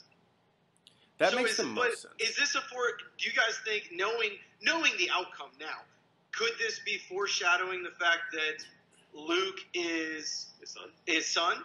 As a kid, I knew that Darth Vader was his father before I saw Empire. Unfortunately, whatever. Yeah, that's it's just such a famous line. You hear it before. You were born after. Right. But I did, to your point, when I saw this scene for the first time as like an 8 or 10-year-old, I thought that's what it meant. Hey, you're related to Darth Vader. Cycly, when you first saw this, was it with, like, your dad? Was it with your aunts? Was it with your sisters? I was in a room by myself when I watched this. Okay. Wow. Because I saw this with my mom, and I think she knew that I already knew, but, like, yeah, it's kind of a weird thing when you see it with a kid for the first time, but, like, that line in and of itself is just so immersed in pop culture that exactly. Probably... everyone knew, I am your father, Luke. So it's like, I remember that's why I was so excited to see it. I remember standing up in the seat when I knew it was going to happen. I stood up in my room and turned it up as loud as it could. That's sick. Guys, we need to have a conversation here that people are not going to like. We've had this off pod and probably on pod a few times. We're about to see, in my opinion, one of the most overrated movie characters of all time in Boba just when Fett. Bowser makes an appearance. And not the Dennis Hopper shitty version, which we talked about in our episode 22 you guys should check out. Boba Fett. I mean, do we just want to go around and just roast how overrated this character is? And if you're at home and you disagree with us, grab a beer, drink it, and then after you drink it and you're a little more drunk, tweet at us and tell us to go fuck ourselves. No, I want to know why. Before you tell us to go fuck ourselves, tell me why. I don't get it. I want to understand, like, for me, I'll start off. Boba Fett is one of those characters that I just never understood. And I don't... sorry, Banner, real quick. I don't want people to use the defense using anything in the prequels. Like, him as a kid is cool. Because let's be honest. You didn't fucking know any of that stuff when you saw these movies. He doesn't say anything. I'll even include the prequels in my stance on this. Wow. And all three of us are in the same. We think he's overrated. We don't like him. Yep. We see him very briefly in this. His only thing is, hey, you need to track Han. That's literally it. And he has ulterior motives, why he wants to track Han, why he wants Han for him. We find out later that it's to deliver him to Jabba. Literally, he has nothing. He's just a dude, okay? He doesn't even do badass stuff, I'll be honest. No. Jango was way cooler than he was. I'll give you that. So many suits look cool. Yeah. What cycle? I couldn't hear you. Cool. I'll give you that, but you don't know anything about him. So now you're going, this is, again, my brain thinking, the mystery of him is cool. What fucking mystery? He's just a fucking dude in a... First off, Sorry. Cool suit. This guy's saying no ship that small has a cloaking device. It's not the size, bro. It's how you fucking use it. I mean, I don't know. For me, the size works great. Yeah, I don't have a problem with my size. Yeah, no, I mean, same over here. I'm just like, maybe some people out there, you know, maybe not me personally, but maybe like some other people. To Banner's point, I'm sorry. Yeah, I'm going to keep going a little bit on this. So Please. now you guys have a dude in a suit, okay? So you have the mystery. He not even that cool of a suit. In the first act of the next movie. So we get him for or an act does and a he? half of the movie, so he's nobody. Okay, let's include the prequels. That's really cool. We know his origin now. His dad got his fucking head cut off, and he's a little bitch. And runs off with his suit, and his suit's all battle scarred. And dude, the people who say he's cool because in whatever fucking extended universe novel he got out of the Sarlacc pit. First off, that's not really that cool. Second off, it's not canon, I don't think. So no. And I don't get it because this is before the prequels. Again, I was probably 10 years old, maybe 11, maybe the first, maybe Phantom Menace. So he wasn't even in it. But remember when AOL Instant Messenger, for us, for our generation, some of you might be too young, but this was the first time you could like message your friends. Hell yeah. Before texting. My friend had, and one of you know him, his IM name was Boba Fett 1312. And I asked him, I was like, oh, who's Boba Fett? Even though I had seen Boba Fett, he's like, oh, he's this character in Star Wars. He's like, he's my favorite character. And I remember as a 10 or 11-year-old being like, why? There's also, that means that there are 1,311 other people that wanted that same name. What I would say to Boba Fett 1312 is, hey, bro, do significantly 13 less. months. 13 days. There's 13 months European. There's 13 months in a leap decade. Everyone knows that. Oh, my bad. But I'm just saying, as a 10-year-old, I thought everything was cool as a 10-year-old. Yeah, dude. I thought fucking Lunchables were cool. Actually, that's Look, a bad out example. of characters that are introduced in this movie, he's bottom half. Dude, he's not even in the top 3 of the fucking bounty hunters they just showed. Bowser, again, was my favorite. Give me Bowser. I will say, and I don't think either one of you guys have seen this, but the Clone Wars animated series. No, not yet. He has a pretty cool arc in that. You actually learn he gets his skills, and he's the leader of this group of bounty hunters. At times, he works works with Ventress, who is another Sith Lord. He has a cool arc in that. I will give you that.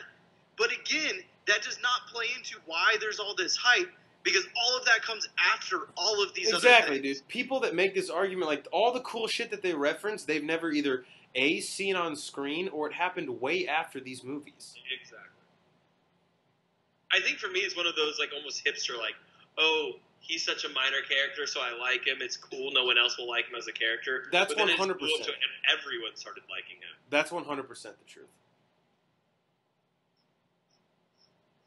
Because I'll be honest, when I used to hear like the way people talked about him before, like it had been a while since I saw the movies. When I went back and rewatched them, I was like, dude, I thought he did way more cool shit than this. Like he does some kind of cool stuff in Return of the Jedi, but people act like he's in like a third of the movie and he's like kicking everybody's ass the whole time. No, I honestly can say I fully believed I was missing something. Yeah. I didn't see a specific scene. I just went to the bathroom at the wrong time. I never understood what it was about Boba Fett. Maybe I don't remember, to this day. But do we see him again in this movie except for when he just picks up the carbonite? I don't think we do. Well, no, we see his ship. But he's basically just a fucking delivery boy in this movie. That's literally all he is. We see him be the one who obviously notices that Han played the Empire when they were cloaked onto the ship. So you saw, that's right. He does that. But I mean, again, is that cool? He's just he's a good bounty hunter. What do you do? By the way, this Yoda clip, there are some great memes with him making that face. Oh yeah. Like when your mom puts pizza rolls in the oven and he's basically like cumming his pants as he smells it. I hope Luke's like, that's not my ship. And if I'm Luke, let's just say, okay, I'm the new chosen one. Why am I not like, hey Yoda, why don't you just come with me and rejoin the fight? No. You're just sitting here by yourself. He just ordered a pizza, Cycly. He can't fucking leave now. I'm just, hey, come join. You're saying I'm not ready to go on my own. Come on and join me. Just, that'd be great. He's like, well, you're not that not ready, you know? Like, you can do a little bit. Guys, we all know Yoda's allergies go crazy when he gets to Cloud City. Take a Mucinex. God. Okay, I'm going to say he lives in Cloud City, bro. Banner, there are so many over-the-counter drugs he can get on Dagobah. For that, I don't even want to fucking hear it. Yeah, but are they legal? You know what I would love to see? They approved? I would love to see a 15-minute video on YouTube of all the force choke deaths that the director. How would sex with Vader be though? Oh yeah, no, I would love to see a video of all the force choke deaths, like the takes where the director was like, "Do that again, please." Like all the ones that they didn't use, just the guys doing bad acting but force choke dying. Like honestly, like some of the acting in these movies, I'm probably gonna get fucking roasted for this. Isn't that good? But because the story is so good, it makes the acting good. Fuck you. See? Seriously, you have a bunch of Dude, people. but when you say the acting's not good, are you talking about like Imperial General 8, or are you talking about like Carrie Fisher? Oh no, I'm not talking about Carrie. I'm not talking about any of your main characters. I'm talking about your peripheral people. Your people that like, okay, I need you to like the people when the Star Destroyers were about to crash into each other. All right, jump into the wall. That's bad, and I'll give you credit because if I notice it in that instance, it's pretty bad. But yeah, but there's a video. Story distracts you enough from noise, like 1 second, 2 seconds. Exactly. Again, because I've seen this movie 1,000 times, yeah. I recognize stuff like that. Yeah. There's a video you guys should look out on the internet. It's from Quantum of Solace, which is the second Daniel Craig James Bond. And there's this scene where James Bond is just like sitting on his motorcycle. And Cycly, I really want you to show this to your dad because I know he loves James Bond. But there's a scene where Daniel Craig is just sitting on his motorcycle, like looking for someone. He's just standing there. And there's this extra in the background who's supposed to be like sweeping. And the caption on the meme is like, when you only got the job in the background because your uncle run the studio. And this guy's supposed to be sweeping, and he's literally holding the broom 3 feet off the ground, and he's staring right at the camera, and he's like brushing back and forth. It is, once you see it, you'll never be able to unsee it. Because in one of my favorite scenes in Braveheart, in the first war in Braveheart, at the very end you see an English guy and a Scottish guy going at it, and they think the camera's not on them anymore, and their swords are going at each other, and they completely stop, and they like high five, and it's so they funny high five? Very back corner, and they have no idea they made the movie. It's like when the war actually ends in friendship, and they're like, you're like, hey, you know what? Us English and Scots, we got a lot in common. I will show that to my dad. You can text that to me. I'm gonna show them that. But by the way, this plan by Han. Not a complete fucking slut right now. Yeah, but at this point, do you think 3PO knows, like, dude, I can't, Luke, do you think he texts Luke, like, bro, they're going to hook up, I can't do anything? Bro, get off Dagobah right now. Yeah, seriously, look, dude. You've got, like, 30 minutes to get here.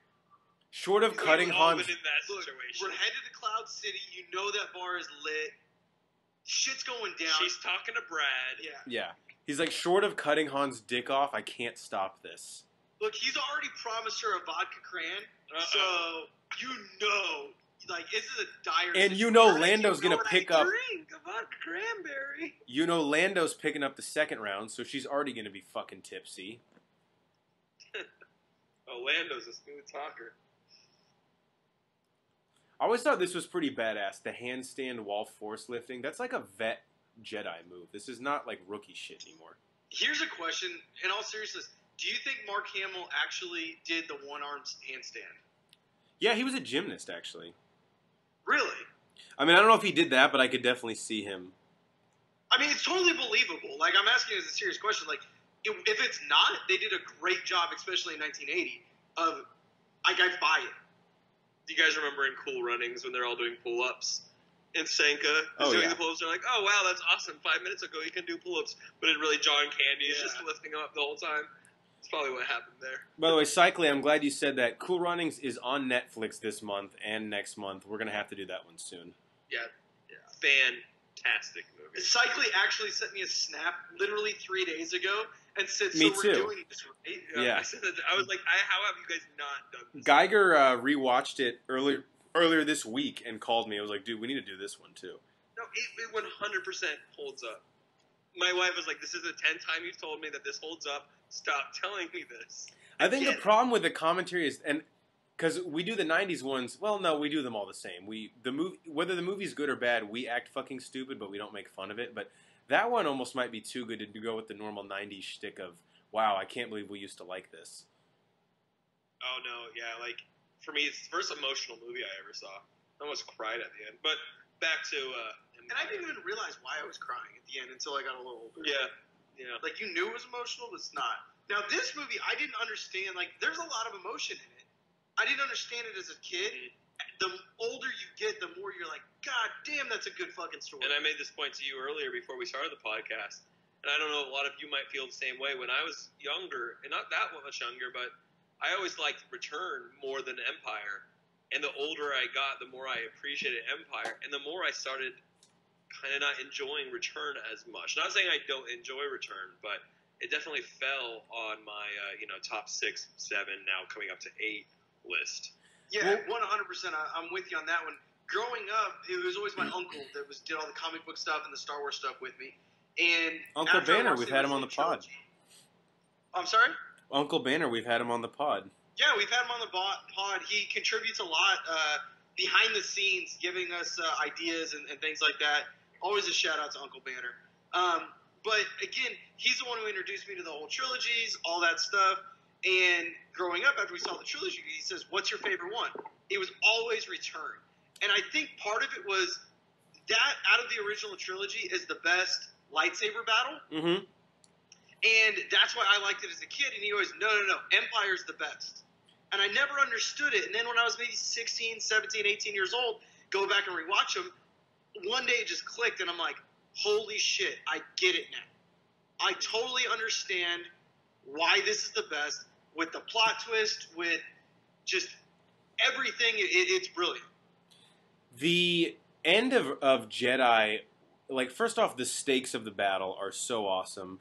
And then the fact that there's 3 different fights going on at once, and they each give you, like, a little bit of what you like. We have the psychological one and the lightsaber one, the space battle, which we all love, and then kind of the tactical, like, warfare one on Endor. That was just such a cool way to end the movie. I think that's why I like Jedi the most. And we can all agree, the third act of Jedi is the best third act in any of the movies. And I might piss people off. That's except Rogue One. Jedi. My problem with Jedi is the first 45 minutes of Jedi. Yeah. But, we'll get into that when we do that podcast. And something I'm always excited to talk about because I feel like it's a hot take. By the way, Billy D. Williams, Han, almost, that was Christopher Walken, but Billy D. Williams. I was like, I don't think Billy D. Williams, a.k.a. Harvey Dent, is Lando Calrissian. Love it. Yeah, but then it's not him in a different Batman movie.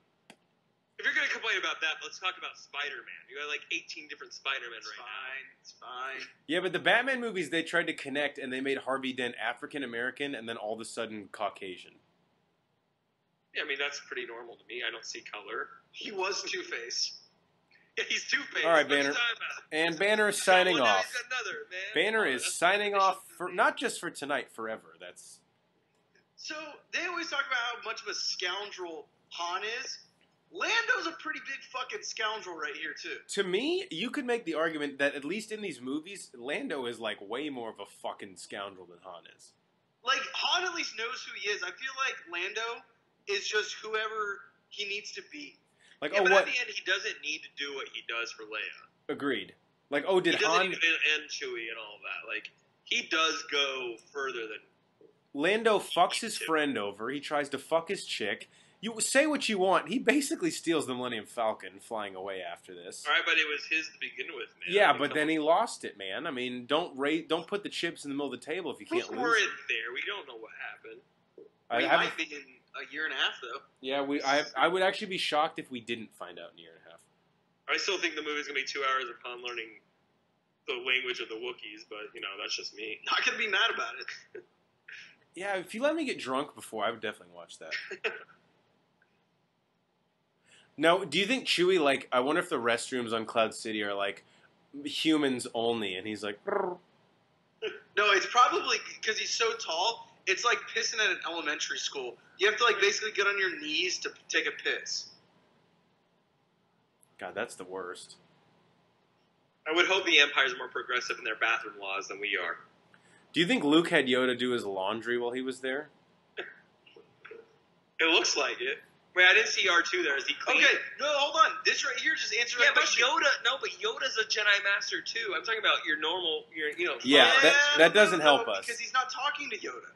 No, they talk. No, but Banner... It's not Obi-Wan. Banner, I think what Cycly was saying is if someone isn't a Jedi or Force sensitive, and Luke has this conversation... Like, let's say it's me in the room with Luke, and he's talking... They look crazy. Do I think he's a lunatic, or can I see Obi-Wan?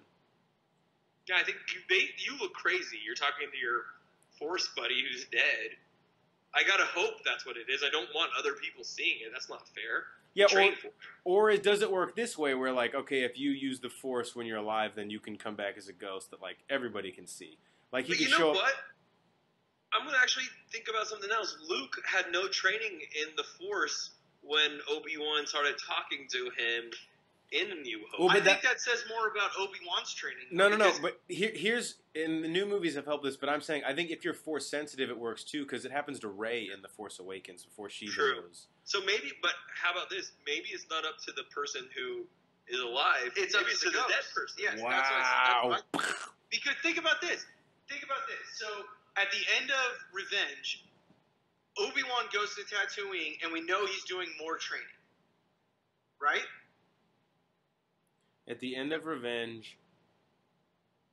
I mean, do we, though? He almost seems like a hermit who's given up on the Force when Luke finds him. When Luke finds him, but that's not why he goes at the end Oh, of no, Revenge. you're right. He does tell Yoda he'll continue his training and watch over the boy, right? Correct. Okay. So yeah, because he wants him to talk to Qui-Gon. Yes. Okay. So now we know he's learning this new training. Yoda is a Jedi fucking god, so he's going to know it.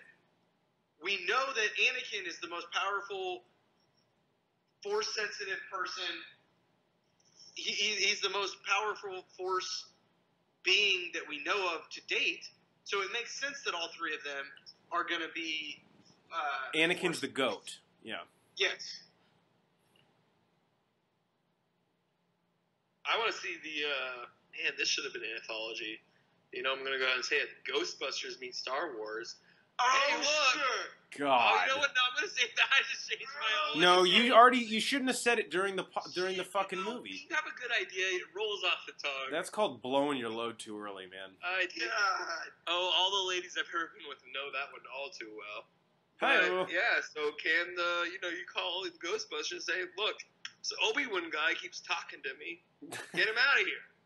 I want to see that. Damn, that would be a good movie. He's getting really handsy with Leia here. He's got to. He's got to. Look, Lando's coming in on his territory. He's got to show her who her man is.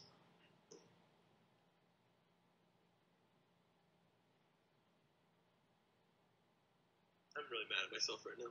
You're fine. You're fine. No, I'm not. You're fine. No, he's not. What if I tell you we'll edit it out? Yeah, I'm not doing that. I mean, it's not going to happen. I was going to say this is the most impressive editing. Oh, yeah, okay. Well beyond your budget. Crockpot is not paying us enough for that. If this Zima check clears, guys, that's $4 more we have in the pod bank. So we'll be up to $4. Yep. Fucking Chewie dumpster diving again. Look, he's fucking starving. They haven't fed him yet. I mean, who? He took another edible while they were on that asteroid. Oh, he's fucked up. But let's be honest, yo, Chewie, you quote unquote saving C-3PO. Who's that for? Because I don't think anybody here is going to lose a wink of sleep if that guy disappears. So this isn't completely related, but to your point where you just said Chewie hasn't been fed. So I'm a big Harry Potter fan, and I'm always so sick of people saying, J.K. Rowling never wrote once that Harry went to the bathroom or Harry never took a shower, right? So he did take a bath though. In the fourth one, yeah, he took one bath. He took one bath. But my point is, like you just said, we don't see them eating, we don't see them drinking water. Like, I don't understand why some fans go so extreme into the storytelling. Why would they show us Like, do you him want to see taking a them shower. sleep for 8 hours? Like, what the fuck's Yeah, wrong that's the with you? stupidest thing. Why would she write in, oh, hey, yeah, he's going to go take a shower now. See you in 10 minutes. Here's the thing. If fundamentally, if you don't understand that that stuff is implicit, then maybe just anything that isn't nonfiction isn't for you. Yeah, and you're the problem, guys. Not the writers, not the storytellers. Well, I'll It's even tell you this. If you watch a documentary, do they ever say, okay, yeah, so-and-so also took a shit 7 times during the events of this, when this happened? Yeah. Doesn't ever make sense. I mean, But now that right I hear here, you they're say going it, to though, dinner. I love it. now that I There's hear like a you turkey say in this the shit. middle of the table. Like, someone obviously prepared all of this. Have you guys seen the meme where Vader force grabs, instead of the gun, it's a pizza? That's awesome. That's pretty sick. By the way, that scene was badass. And the first time for me, because when I used to watch this, I was like, in the first one, I'm like, why don't you guys just fucking shoot Vader when his lightsaber's not out? And then you see this and you're like, oh, because he's the most fucking badass person in the galaxy. Okay, that makes sense. To be funny, Vader's like, why did you have to do that? I had a meal ready. We have plates set. I was excited about conversation. I even had a toast prepared, and you assholes walk in. I have these icebreaker cards that I was going to break out. I love how Boba Fett walks out with his gun like, yeah, dude, Vader clearly needs your help. Thanks. And again, exactly. What did Boba Fett do then? Yeah, you're not helping Boba Fett's case right now. If you like Boba Fett, you are at the wrong place, guys. Stop listening. The funny thing about Chewie, he's like freaking out. They're like, actually, no, this is the room before the prison. We're not. I'm sorry, it looks like Chewie skips arm day, guys. Wow. Some skinny arms. Wow. Chewie, he's like a. Rewind it, pause it. We Don't be can't. crazy. It's a No movie arms. commentary.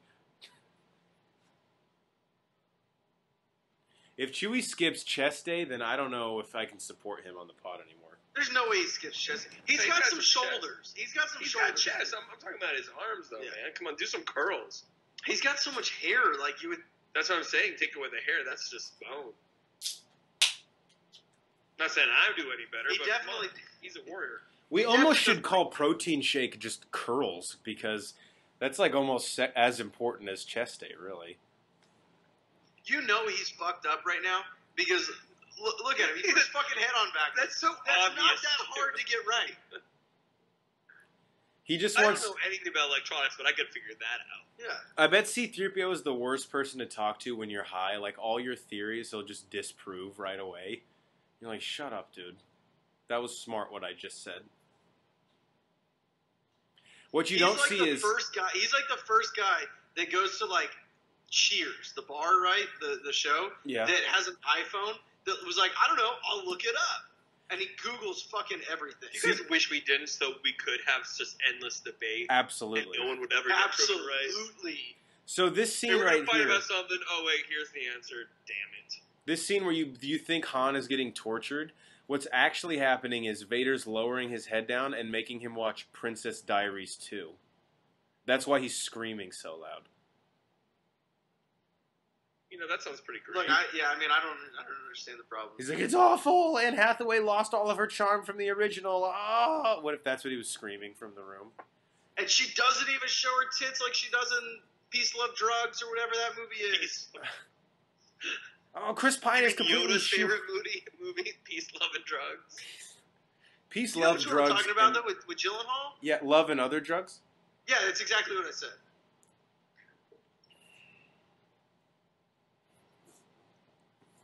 God, he's trying to help you out. You're Hold such on. an What ass. kind of a prison is he in that they give him a fucking shank? It's Hey, work hey, release, Fix Banner. your friend. A prison where the guards have bets on who's going to get stabbed first. One of those prisons. They just think he's just stabbing C-3PO over and over. Man, that guy is just... Now torturing Han's that coming home robot. from the bar. The Uber driver's like, get this fucking guy out of here. He's like, I'm not even that drunk. You're the one that's drunk. Destroy my Corolla, bro. You sideswiped it. It's an antique. See, that's nice. It's a nice prison. The bed is automatic. It's like Yeah, basically but a Murphy bed. there is no padding to that. Yeah, bed. he's like, hey, Han, you look in pain. Let me lay you down on this fucking marble Beggars slab. can't be choosers. Yeah, Look look, at a cool Murphy bed. you're like, hey, yeah, why don't you just fucking sleep in the driveway? And how convenient is it that they're all in the same cell? Cloud City doesn't have separate cells. Oh, you guys are all part of a conspiracy, but we'll put you all in the same room. They saw And Guardians hey, of the it's your Galaxy, robot. and they were like, it'd be cool if you guys all broke out together, so just fucking plot in here. By the way, Banner, you and I both know that like when you're as drunk as Han is, you could fucking sleep on anything, on a bed of spikes. It doesn't matter at all. It's true. But it's the thought that I'm talking about here. Just because you can do something doesn't mean that the offer should. Fine. What would you rather have? You get to be in your cell with all your friends, or by yourself with a bed you can sleep on. I bet if you even asked, maybe they all picked a room together. I bet they'd even bring you like a deck of cards or something if you like really asked nice. I mean, not now because he cold cocked Lando, but like they probably could have gotten like Uno or something brought in. Some Skippo, or that like the chess game they have in the Millennium with like monsters. Well, but Cycly, we need something more than two people can play. All right. Yeah, you can make that a team sport. I don't know, man. No, I don't know. I'll tell you this: if you do, two people are not going to have as much fun. It really at this point, C-3PO, he's out of it. Look, and it's much easier if you have a deck of cards to play strip insert game here than it is with monster chess game. How bad would it be his job? He has to work down where the freezing chamber is. I picture you press one wrong button. Yeah. So right here, shit. Vader is obviously like trying to trap Luke. I picture him walking into this dungeon like, it's not exactly how I pictured it. Like he's reserved this for like 3 weeks. Yeah, what he reminds me of is like a bride coming to the wedding venue the day of the wedding, and it's like, this isn't what we talked about, but like there's nothing I can do about it. At this point, it's he's like, do we at least have our own bartender down here? Like, what, are you going to buy mixed drinks while you're fighting? I don't know. He's my son. We're reconnecting. Maybe. God. If only you attached my legs. What a douche. He didn't have. Yeah, dude. I'll fucking take you apart again. Jesus. Yeah, look, your fucking head is on the right way now. Oh, why even put him together? He's so annoying. He doesn't contribute to shit. He can speak like 10,000 languages. Chewie's like, are they using it that often? Banner, plug him in when they need that moment of language. You know what you should plug in is your crock pot with some chicken and salsa in there. Let that cook for 4 hours. Mm-hmm. Yeah. And then wash it down with a Zima. Am I right? Zima. I picture when 3PO's complaining, Chewie's like, oh, I'm sorry that I traded in my fucking last meal for a screwdriver to piece you together in my cell, and it's not good enough for you. As your lawyer, I can't wait to get the cease and desist letter from Zima and Crockpot. Like, please stop mentioning. Guys, Zima's like, we're already out of business, and we've still lost money since you started talking about us. I still don't think crockpot. I think crockpot is like spoon or fork. It's just like a noun. It's not an actual like. It's like brand. It's like Kleenex or chapstick. Yeah, it's not. No, that's my point, not yours. That's nope. The opposite. There's a website, crockpot or crock-pot.com. How's yeah, that we're not taste, saying Banner? the dash though. All right, no one's saying that. No, it's the actual brand. All right, crock-pot. By the way, is this not? Hang on, guys. We got to give this the attention it deserves. Is this not one of the best lines in movie history? Yes. Improv, am I correct? And by that I mean grrr, not what Leia and Han say to each other.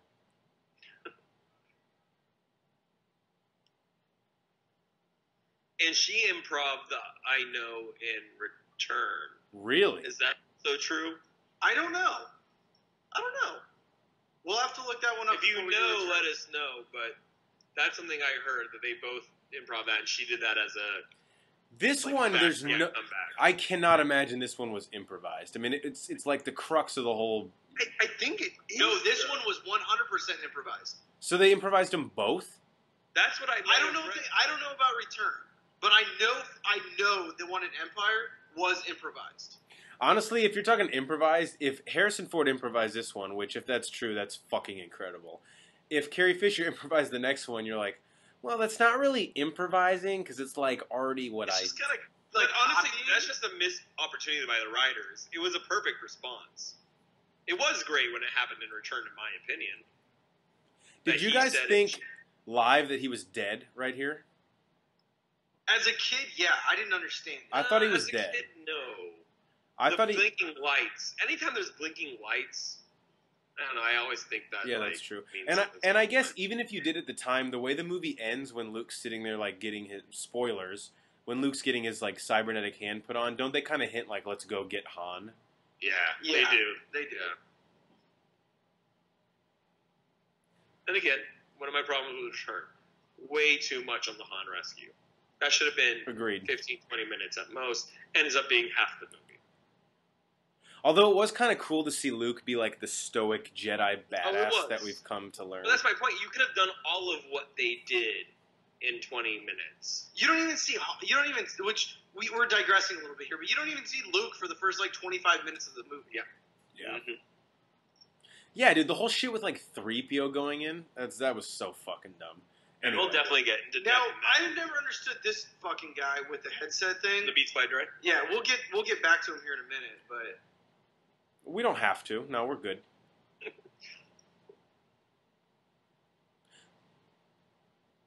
Boba Fett, keep your fucking antennas up. How much easier would it be to move into a new apartment if there was shit like that today that just levitated? oh, so much easier. I might actually consider moving again. No, you wouldn't. Yeah, you're right. I wouldn't. By the way, R2 following him, just really annoying. Well, I feel like R2 is loud.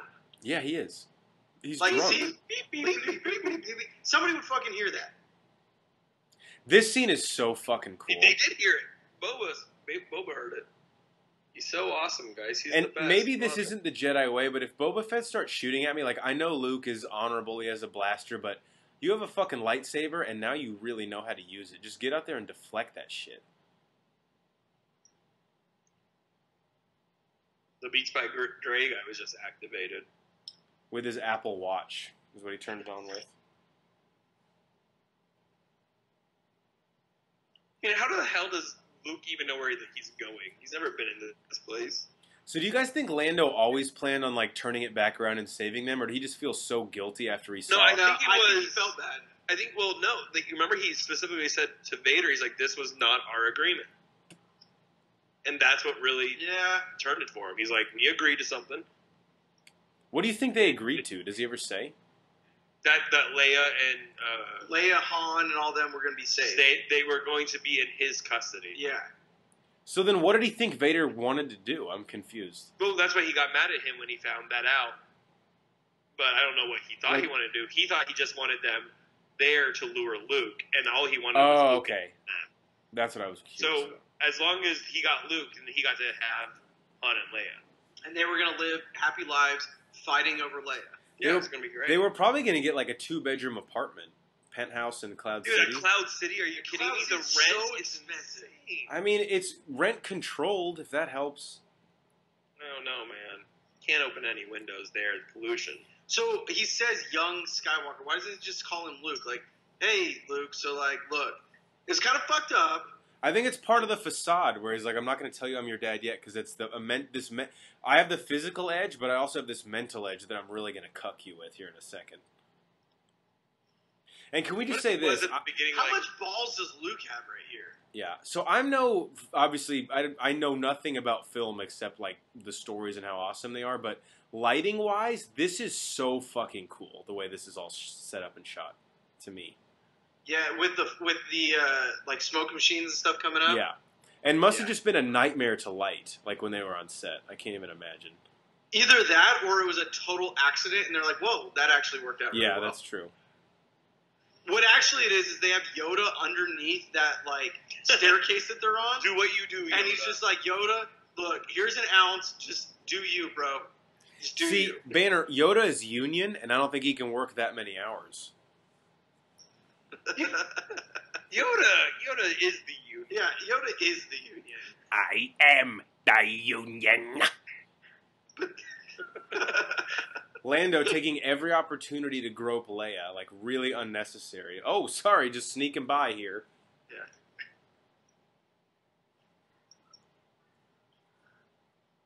So she just said Han. Is it Han or Han? It's Han, right? Yeah, it's Han. I don't care what she says, it's Han. She's drunk. Hey, Hornacek, you might like this. The first season of How I Met Your Mother, they call Robin Scherbatsky. The rest of the show, it's Robin Scherbatsky. I'll just pretend that they didn't like know how she wanted her name pronounced yet. Right. That's what I feel about the Han thing.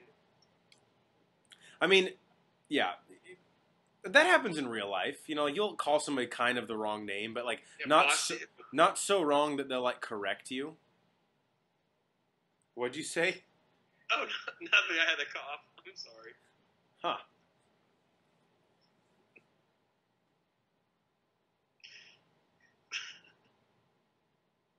I'll be honest, I haven't seen much. Like, so the first, like A New Hope, there's a lot of things you could tell they remastered. Like, they add a bunch of really fucking superfluous CGI in Tatooine. And obviously in Return of the Jedi, there's like that god-awful singing scene in Jabba's palace. But I haven't seen much in Empire that I could tell was like definitely added in the new editions. No, and that's one of the reasons I think it still stays, and maybe that's the problem, why it stays perfect in our heads. There isn't that much change. But you see so much change in New Hope. You see Too so much. much change in Return. It was like distracting when we watched A New Hope, honestly. Right, but then that's, again, it goes back to the thing about what I love about this movie. There is so little in it. And not in terms of plot, not in terms of story, but what they're doing, where they are. It's very self-contained. And so you don't need that change. You don't need to add this stuff. George Lucas didn't have the opportunity to add random shit because they're not all over the place. Luke's just like, fuck, I'm gonna dive down this, and All right, maybe this is like, I'll jump on your face. Who hasn't been in a party that ended like that? Maybe this is, I don't know. I'm hoping you guys know the answer, but so Cycly, to your point about how the first one was remastered way worse than the other two, do you think? I know it's Lucasfilm's movies through and through, but do you think when they're doing the process of doing that, because Lucas directed the first one, he has more say into it, and maybe the other directors have some type of creative control, even like way after the fact, with these other two movies? I think he has all the control. I just don't think there was any opportunity in this movie to do it. Because where would it have been? Hoth? You're going to have some random, But the crazy additions. the crazy thing is, when you say opportunity, I don't think that matters, man. Like, Jabba's palace, I wouldn't have said opportunity, and they added fucking, like, slugs singing this awful Japanese pop song. Oh, God. I don't want to even talk about You know what I'm this. saying? So it's like, if he wants to shoehorn it in, like, I wouldn't be surprised he'll pop up like a Blowfish right now that's, like, selling us laundry detergent. I don't know. Who knows? It's like some... And the older I get, the more I think this is one of the most perfect movies I've ever seen. And so maybe for once, George Lucas looks at this movie and says, nope, this doesn't need anything in it. Doesn't need anything in it. That's how he would have said it. What do you think, Banner? Totally agree. Banner and Bonner is what I was saying earlier.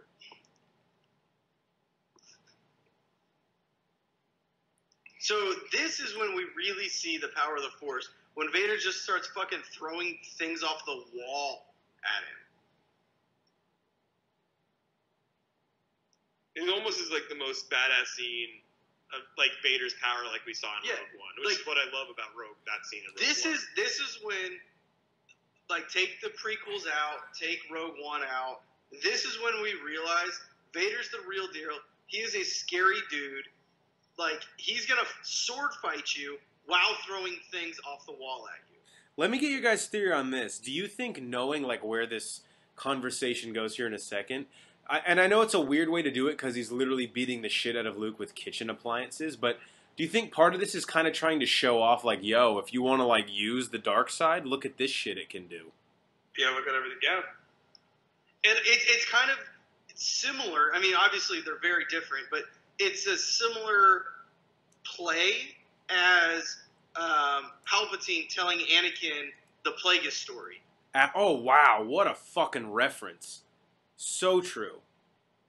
Can I say, to our earlier conversation, how we were saying Yoda was not getting beaten that bad by the Emperor at worst? They were maybe even, maybe slightly the Emperor was winning. That was obvious Vader domination, right? That's what domination looks like. Vader could have chopped his fucking head at any off. moment, and he's just having to be polite. Well, and that's why Luke starts crying like the lead singer of Good Charlotte here when he fucking gets out on the bridge, because he's like, it's my favorite band. I know, I had to, Cycly, I'm sorry. But the thing is, again, that always will bother me about the whole Yoda story, why he's such an epic warrior. He wasn't losing, yet he ran. And that just shows the point that Luke was getting his ass kicked, and he didn't run. That's just another case in point of, like, your legend precedes you. Everyone's like, Yoda was this great warrior. And to us who saw it, we're like, dude, he fucking ran away from the biggest fight of his life when he wasn't even like definitively losing. No. He's kind of like Troy Aikman and the Cowboys. Like, he was good, don't get me wrong, but did he win a trophy with the Cowboys? Yeah, he won 2 Super Bowls. That was 3. Okay, 3. Banner, you want to try again with an analogy, or is there like a... I thought Tony you were gonna, Romo? yeah, Tony Romo. There you go. There you go. I knew it was one of those guys. I thought you were gonna say because he had Emmitt Smith, Michael Irvin. Yeah, I was and Deion Sanders. I thought that's what you were going with. Like he had all these extra players. Yeah, that too. Like Yoda eventually. I'm just gonna. I wish Michael Jordan. I wish Banner would have said like, "Yo, no one cares about Super Bowl trophies. How many Pro Bowls did he win?" Never Pro Bowl MVP. I don't know about that either. I actually don't know. Yeah, now nor should anyone. I hope if you try and type that in the internet, it just says no. All I know, and all everyone who's listening knows. How funny is this? He just is banging his head. He's like, "Yeah, fuck you, C-3PO." I love how one of these stormtroopers finally takes the lead. He's like, you know what, guys? We look like assholes right now. Let me try and fucking do something. Let me try and make a play. Because, Banner, you never know when coach is looking, you know? Always fucking hustle. Run out the ground ball. Look, if you give up on an infield single, that's on you. Like, champions are made in practice, guys. You have to sleep at night knowing that you dogged it on that slow chopper to third.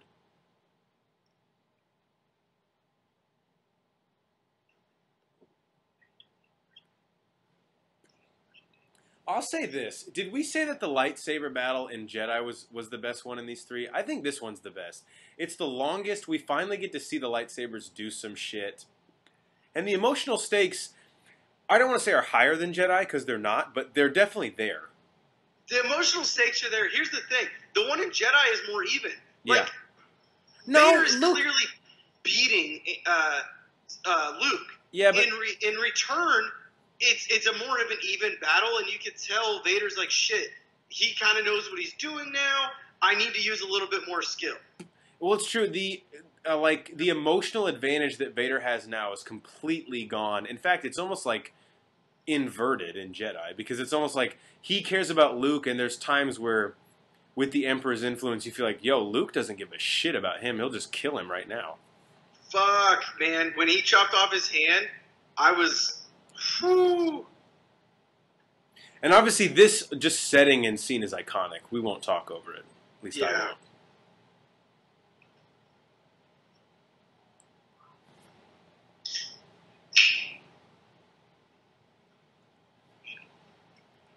God, great line.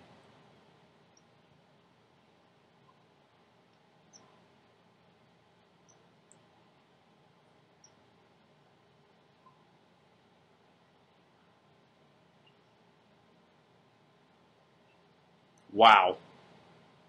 This shit still hits me. In my opinion, one of the best scene in the prequels. Or the originals. And you can tell his the way reaction too, like you learning that your dad is the baddest dude in the fucking world. And it's great. Universe. It's great by Hamill, because you can tell and I don't even know how a director would get this out of you, but the way that he's saying no isn't in the way where he's like, I don't believe it. It's in a way that he totally does believe it. But didn't he not know? Didn't no one know but James Earl Jones and a few others until this moment? Until that day of the scene? They kept it under wraps. I think Hamill knew. Well, that's a good question. I didn't find out till the day of either. Well, no, Cycly, to your point, because whoever's on set, obviously it's not James Earl Jones. Do you guys know, do they have different lines on set, and then when Jones I don't think goes he in... was even giving... I mean, maybe he was saying No, the he lines. knew the lines. He did. So then he knew, and James Earl Jones knew, and Lucas and maybe a couple others knew. But I remember, like, reading that it was a shock to the cast. And I'm pretty sure they were on Skeleton Crew that day. Yeah. So they only had, like, minimal crew on set. And I'm pretty sure Hamill, if he knew... I mean, obviously he had to give the lines, so he knew at that moment. But he knew with as little forewarning as possible. That's possible. It wasn't in the original script. Yeah. It wasn't. guarantee. I don't think Han and Leia knew, or Harrison Ford. Right. Yeah. And again, you know what? correct You me know if what the I'm great wrong, thing I'm is? sure that's right. And I don't want to sound like an old fart, but like, it would have been cool back in a day and age where you could go see this movie probably like 2 weeks after it came out and have no fucking idea that this happened because the internet, and the internet's a great thing, but like nowadays, like, you can't, things get spoiled a week before they come out now, you know, like, that would have been a really cool experience, I think, to see this completely blind. Like, we're in the business, and I'm already trying to not read things up on the next Star Wars movie that's coming out because I don't want it to be ruined for me already, and it's still 6 months from coming out. If you want something ruined for you, you can do it. Absolutely, yes, yeah. 100%. There's The Simpsons, though, where they're doing, like, you know, a Marge and Homer origin story, and they are on a date seeing this movie, and Homer walks out, and obviously there's a line of people for the next showing, and Homer's like, "Can you believe Vader was Luke's father the whole time?" Yeah, that's like a great scene in The Simpsons. Everyone's so pissed. You know that one asshole did exist. Yeah, you know that happened. And as a Harry Potter fan, that happened when Snape killed Dumbledore. People found out because it came out in England first, and so they had a 6-hour head start. So people were ruining it for Americans who were in like Barnes and Noble and waiting for the midnight release. I was People were with you in on Barnes and It Noble kills when that Dumbledore. came out. So this is the first time that we learned somebody is force sensitive. We didn't know what that was until recently, but Leia is force sensitive, right? Yeah, and I think the thing I like, and Banner, I know you've gone back and forth on whether it's good for the movies or not to have force sensitive people along with Jedi, but I think the thing that I like about force sensitivity is like it sort of helps expose the force to maybe audience members that don't quite get what it is, you know? Because like we don't need we can't. It doesn't make sense every movie to have someone explain what the force is, but like you can kind of get the gist of what it entails. Like, oh, she can basically like sense someone and they can communicate to each other, even though she doesn't even know what the fuck is going on. She's more following like a gut instinct. It's basically But it's like when you get your not a first. gut instinct. Yeah, it's like when you get your first boner as a kid. You're like, I know that chick's hot, and I know that I want to do stuff to her, but I don't know what's happening to me.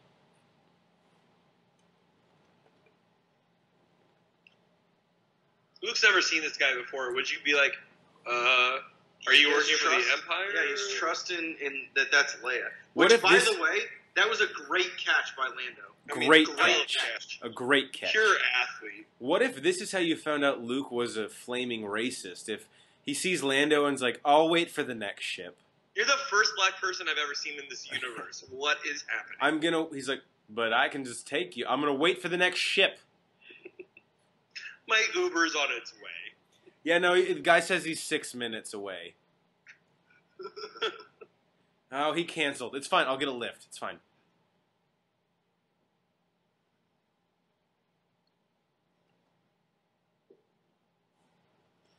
Man, It's Vader, like my damn son. I God love damn. Vader's ship too.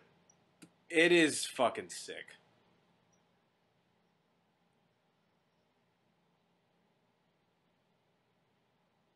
Well, she gave him a kid. Was that a kid? No, yes, it was. But Definitely I think it that was. like how some siblings are like some. Oh, no. I have two sisters. That would never happen. Yeah, No, if by I'm- some siblings you mean Angelina Jolie and her fucking weird ass family, That was. then yeah. Look, my sister might kiss me on the cheek. No. Not that.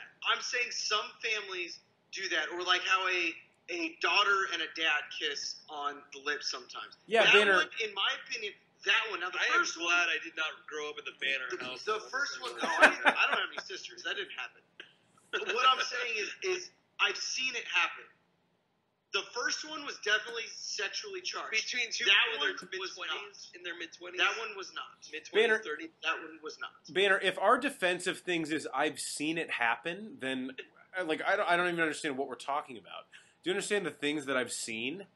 I think I agree with him when it's a 5-year-old daughter and her 40-year-old dad, but No, stepdad is weird. It's got to be biological. okay, but Yeah, but you're I talking just about a 30-year-old and a 28-year-old. If we made the Venn diagram of cool, not cool, here's the overlapping area, I think it would not be defensible, really. kiss him on the forehead, that's what's when someone's hurt. There was no Hospital. tongue, guys. It's not that weird. What? Come on, who kisses with tongue anymore? That's so like Yeah, 10 like, years. hey, 1997 called it wants its makeout back.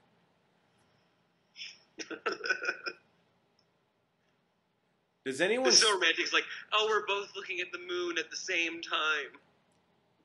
I actually Well, love this shit, and part of you is like, dude, Luke, just go be with him, man. No, it is badass. He's talking to two people though. Ben, Dad. He's like, hey, Dad, sorry, Ben's on the other line. Let me switch over real quick. Yeah. He's like, hello? No, still Dad. Does the Force have three-way calling? I don't know. Also, let's be honest. Chewie has had a really frustrating movie. Couldn't fix the hyperdrive. Has to fucking dig through the trash to get C-3PO. Han gets frozen in carbonite. And now they're about to get killed, and he's stuck in the fucking bowels of the Millennium Falcon trying to fix the hyperdrive that he just paid $800 to the mechanic on Cloud City who said he fixed it. But that's kind of on him because he keeps taking more edibles.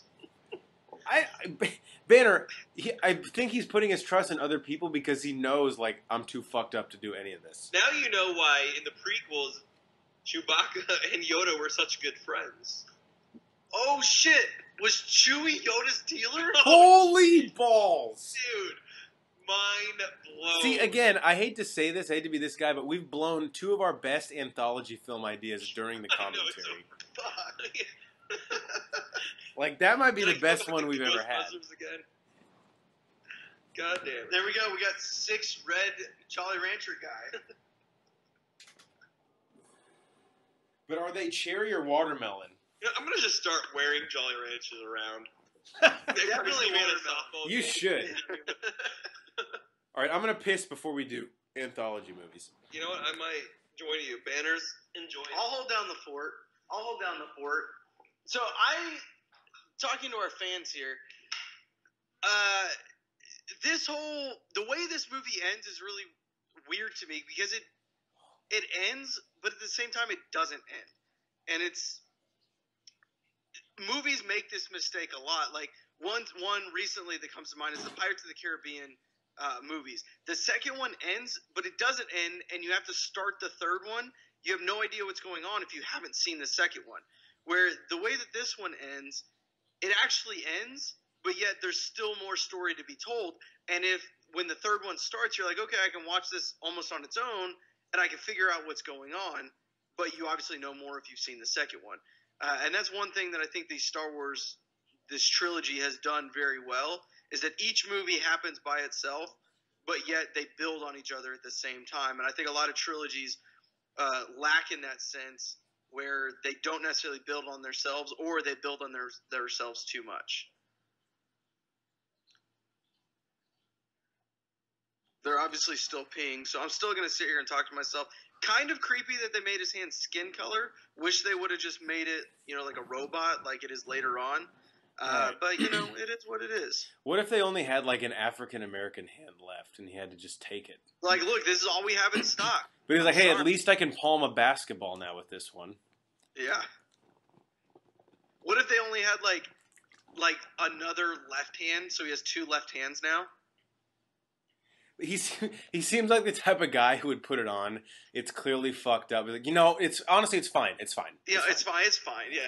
And they're then no, a week but you're later, a vegetarian and you got a beef burrito. Yeah. It's fine. I'll eat it anyway, sweetie. It's fine. Let's just go home. A week later, he's like, but it wasn't fine. I should have said something. This part seems remastered because it looks way better than the rest. It 100% is remastered. But that's the thing. I think that in this one they remastered things, but they didn't add it. Whereas in the other ones, they added things. Wow. Great fucking movie. Good job, Irvin Kershner, who directed, and of course, George Lucas, who storyboarded. Fantastic. Best Star Wars by far. To date. Second best. Wow. What's better? Rogue One. Wow. Yeah. I think that's my second favorite. They're pretty damn close. But you Yeah. know what beats it? The reason, again, I've made this point a couple times, why this is better than Rogue One. The first, 30, 40 minutes of Rogue One were on 18 different planets. Great point. And for me, there is one underlining, the story that is told in this movie is straightforward and perfect. And I'm not saying it's an unbeatable movie, Rogue One comes pretty damn close, but that's the one thing holding Rogue One. No, that's a great point. And especially the first time you see Rogue One in theaters, I told you guys this, I was really worried. I was like, dude, if we're jumping around like this the whole movie, I'm not going to like this. So, guys, that was Empire Strikes Back. I know I feel good about it. Hell yeah. Cycly, you feel good about it. I feel great about Horns, I know you just feel things. I feel everything. I'm tantric right now. So, here on the Bro Force Squad, you guys know we're super serious about everything we do. We're totally acting drunk. We're not drunk right now. What? Totally just pretending, never drank a sip of alcohol in our life. What's alcohol? Got you. As you know, or you may not know, what we like to do is we like to do our anthology movies. A spin-off of the movie that we just watched. Horns, start us off, please. What is your anthology movie for The Empire Strikes Back? Thank you, Banner. I think a lot of people know that kind of my go-to or sort of what's my wheelhouse is a lot of times when we watch movies, there are characters that are misunderstood or that we don't really take the time to think about their motivation. And if you really think about Empire Strikes Back, actually, I think it works better if you just don't fucking think about it. It's a romantic comedy that is really a 15-minute movie. And I'm talking about the abominable snowman / Yeti person with 13-inch dick in the beginning of the movie who, okay, yeah, the fake news media wants you to believe that he assaulted and abducted Luke Skywalker. Let's be honest. Mark Hamill can't even drive a car, let alone a tauntaun, in the early 80s. He was going to die in the middle of Hoth. Yes, that's a fucked up joke, Cycly. Stop shaking your head. No, I love it. You called him ugly earlier in the film, so take off the white wig. You're a lawyer, not a judge. That's the difference. Wow, we got real there. But you are a lawyer, so thank you for helping us traverse our many legal issues. But basically, the story that I think gets missed in this is the abominable snowman wasn't trying to hurt Luke. He was in love with him. Name one food that everyone loves. Popsicles. I answered for you. What did he try and turn Luke into once he captured him? A popsicle. Can you imagine the foreplay and the sex that they would have had if Luke let him see that through to the end? Instead, when he's about to cook an Omaha steak for him, you can see him sampling it, as any good chef does as they're cooking a pasta. Luke takes his lightsaber, gashes him open, and then leaves. It was a horrible week for the abominable snowman. And my anthology movie is the life that they could have had. 2 kids, an adopted third one from North Korea because somehow the baby escaped and we've been able to save its life. And most importantly, growing happy. It's in a galaxy far, far away. It makes sense. Growing happy in their old age. I'm sorry that was longer than I intended it to be, but I think that there's a lot of misunderstandings about the snowman and I need to get that out there. Thank you. Can you at least tell me why he left Luke to be hanging upside down while he was cooking this Omaha steak of yours? No, I already said, what's one food that everyone loves? A popsicle. It was part of the foreplay they were going to have that night. He was going to make him into a popsicle. It didn't look like... I mean, I guess so he's making Luke the popsicle? Yeah, he's going to lick him up and down? This story is writing itself. I don't understand where the disconnect is. You're adding the texture here. He's going to lick him up and down. That wasn't even on my page. Now it is. All right, so Cycly, you go ahead. I mean, how do you beat that? I mean, Love Actually, move aside. Sorry, 50 Shades of Grey. There's a new player in town. Write that. Oh man, my wife is never gonna find me satisfying. Well, I think we made a lot of comments today about the Grand Master Yoda and where he was mentally in this film. I mean, we can't be the first ones who've thought it. He clearly has been living a life of isolation since he left his cowardly fight with the Emperor and went to Dagobah.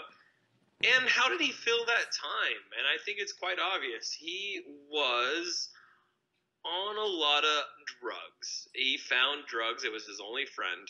He was cooking meth. He was cooking crank. He was doing crack. He was doing blow. He was doing meth, heroin. What about death and it was sticks? Clear. So, was it just regular heroin or black tar heroin? It was a little bit of both. Was he doing death sticks? What? He hasn't talked to anyone in 20 years. Luke shows up with his high and mighty, I'm a Jedi, train me. Like, he's like, what the fuck, bro? I'm so coked out of my mind. I don't even know if you're real right now. And, you know, like, I just think that's what I want to see. I want to see Yoda go from a Jedi warrior down that path, a VH1 true story of Yoda's death into drug abuse. And I think that's what I would pay a lot to see. I don't know. Banners, do you have something that you want to say? Yeah, how about your story? You know, mine is a little along the same lines, but when Yoda gets to Dagobah, he's on like a 2-century high right now. Okay? But when he gets to Dagobah, there's nobody to buy drugs from. He's been used to living the high life on Coruscant, where the dealers deliver. Where death Chewie sticks, is his deal. you can seamless order death sticks on Coruscant. Yeah. So, I mean, that's easy. So now you get to Dagobah, you got to grow that shit yourself. And that takes time. So now, Yoda's having withdrawals for years while he's trying to grow these drugs. Weed doesn't grow on trees. Wait. Well, I mean, it's more of like a Continue. bush, but It's a metaphor. I wouldn't know. And so now he's taking years to grow these drugs, and he actually turns sober. So my movie is about his struggle of, do I go back to the dark side, and do these drugs or not? Ultimately, so you think he's sober when Luke no. This isn't Fake like news. the 15. This is about year 10 to 15. Okay. Then he's like, fuck it, yeah. Just says, screw Let's it. get fucked up. I've got a lifetime supply of this shit. Let's be honest. Luke's a little bitch in A New Hope. Mm-hmm. Chances of him saving the galaxy are very slim. So might as well make the best of it. I mean, yeah, that's my point. Yoda has no idea what the fuck's going on out there. Yeah. Get high, man. Enjoy it. Have fun. Fuck it. You're gonna be a coward. Admit it. You bitched out on your fight. Do drugs. It is All what power it to is. Guys, we are the Bro Force Squad podcast. Hell yeah. This has been our Empire Strikes Back movie commentary. Thank you so much for joining us. Don't forget, follow us on Twitter at Bro4Squad. Give us a like on Facebook, Bro4Squad. Subscribe to us on YouTube and on iTunes. Don't forget to leave us a review. And you can check all of our content out at Bro4Squad.com. Guys, we love you. We cannot wait to do this again. May the Force be with you. See you,